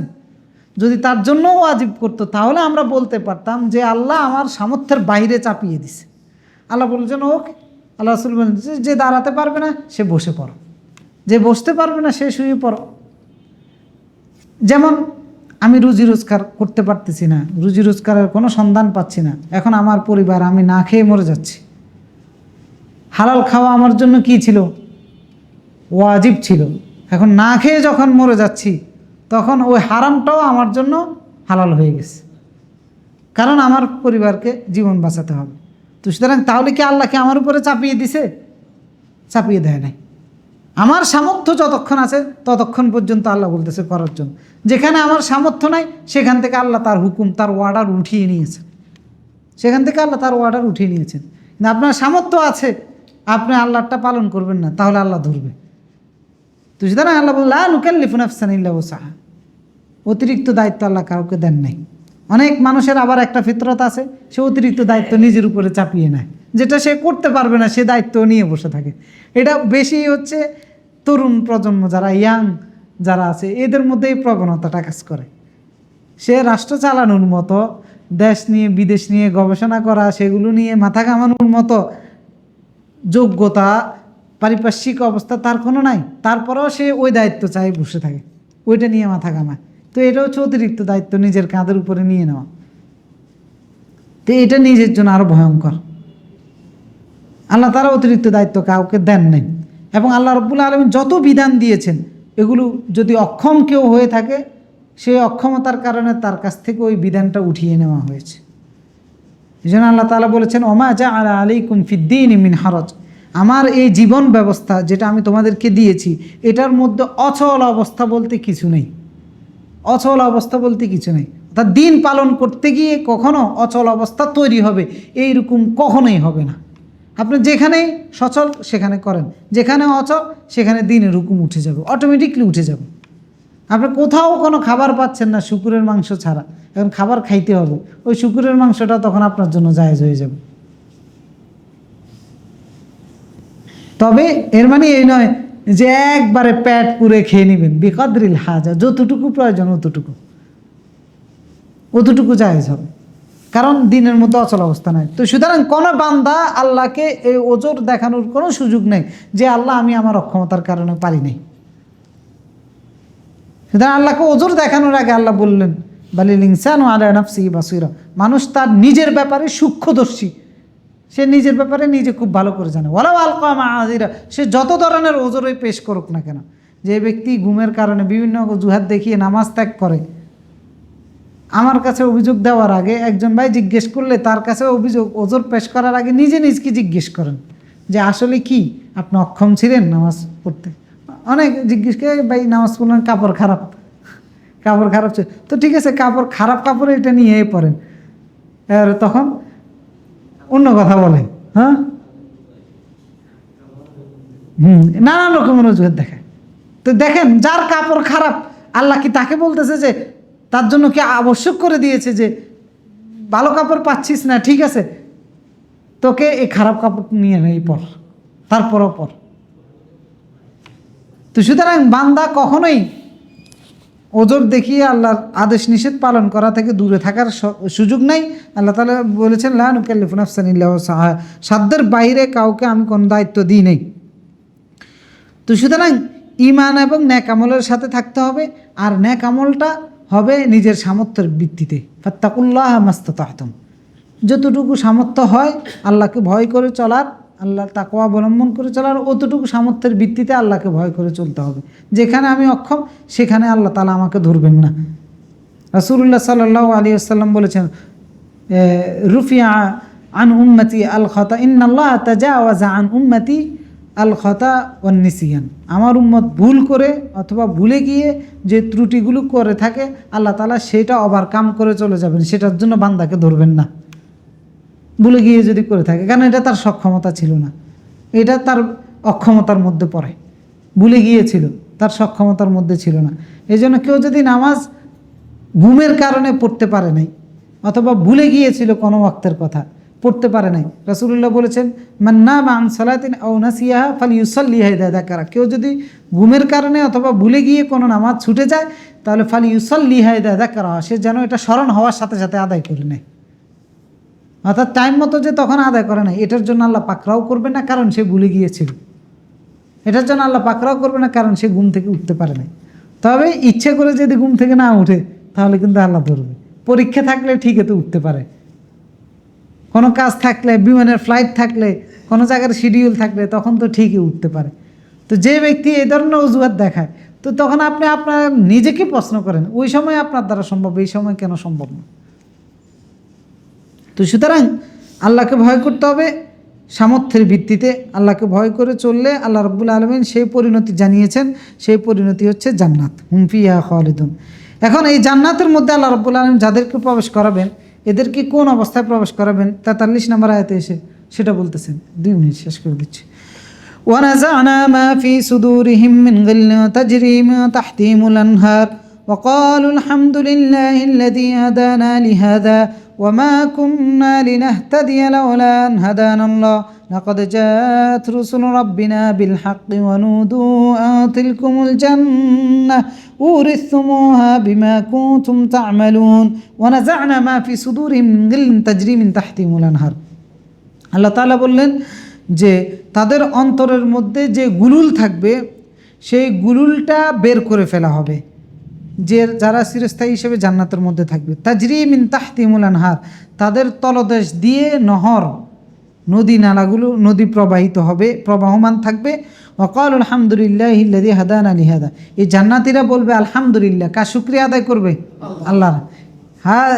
লিহাদা হাদানা লিহাদা, যে আল্লাহ আমাদেরকে হেদায়েত দিয়েছে এই জান্নাতের জন্য, মানে উনি আমাদেরকে হেদায়েতের পথে পরিচালিত করেছেন বিদায় আজকে এই জান্নাতের মালিক আমরা হতে পেরেছি। এই জন্য শুকরিয়া কার আদায় করবে? তারা, আল্লাহ। নাকি তারা বলবে যে আমরা নিজেরা অনেক চেষ্টা করেছি, নিজেরা অনেক আমল করেছি, নিজেরা অনেক শ্রম দিয়েছি, এই কারণে জান্নাত পেয়ে গেছি? না, তারা আল্লাহ শুকরিয়া আদায় করবে যে আল্লাহ আমাদেরকে হেদায়েত দিয়েছেন। তারা বলতেছেন ওয়ামা কুন্না লিনাহতাদি লাউলা আন হাদানাল্লাহ, যদি আল্লাহ আমাদেরকে হেদায়েত না দিতেন, তাহলে আল্লাহ যদি আমাদেরকে হেদায়েতের রাস্তা না দেখাতেন, তাহলে আমরা হেদায়েত পেতাম না।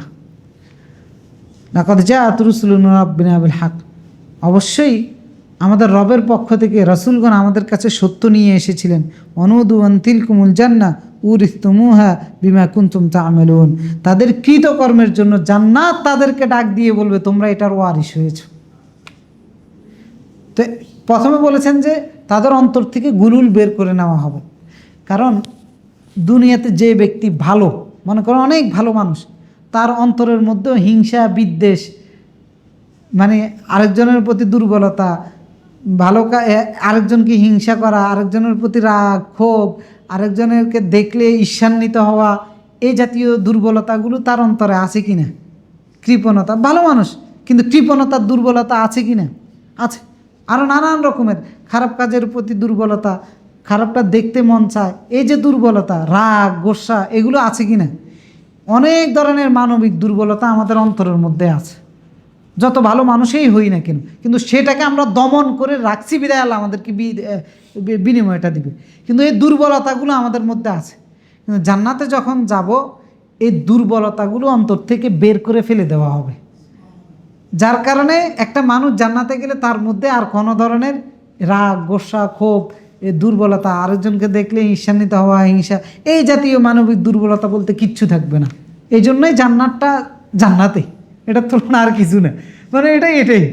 এখানে কোনো ধরনের বিদ্বেষ থাকবে না, কারো প্রতি কারো কোনো ধরনের হিংসা থাকবে না, কারো প্রতি কোনো কিছুর প্রতি কারো লোভ থাকবে না, কেউ কারোটা দেখলে দখল করতে চাইবে না, খারাপ জিনিসের প্রতি কোনো ধরনের আকাঙ্ক্ষা তৈরি হবে না। একজন বলতে জান্নাতে গেলে মদ পাবো কিনা, আরে মদের জন্য যে আকাঙ্ক্ষা আপনার, সেই আকাঙ্ক্ষাটাই তো থাকবে না, কারণ আপনার দুনিয়াতে এটা পরীক্ষার জায়গা। এই কারণে ভালো মন্দ দুইটা জিনিসের সমন্বয় আমার ভিতরে করা হয়েছে।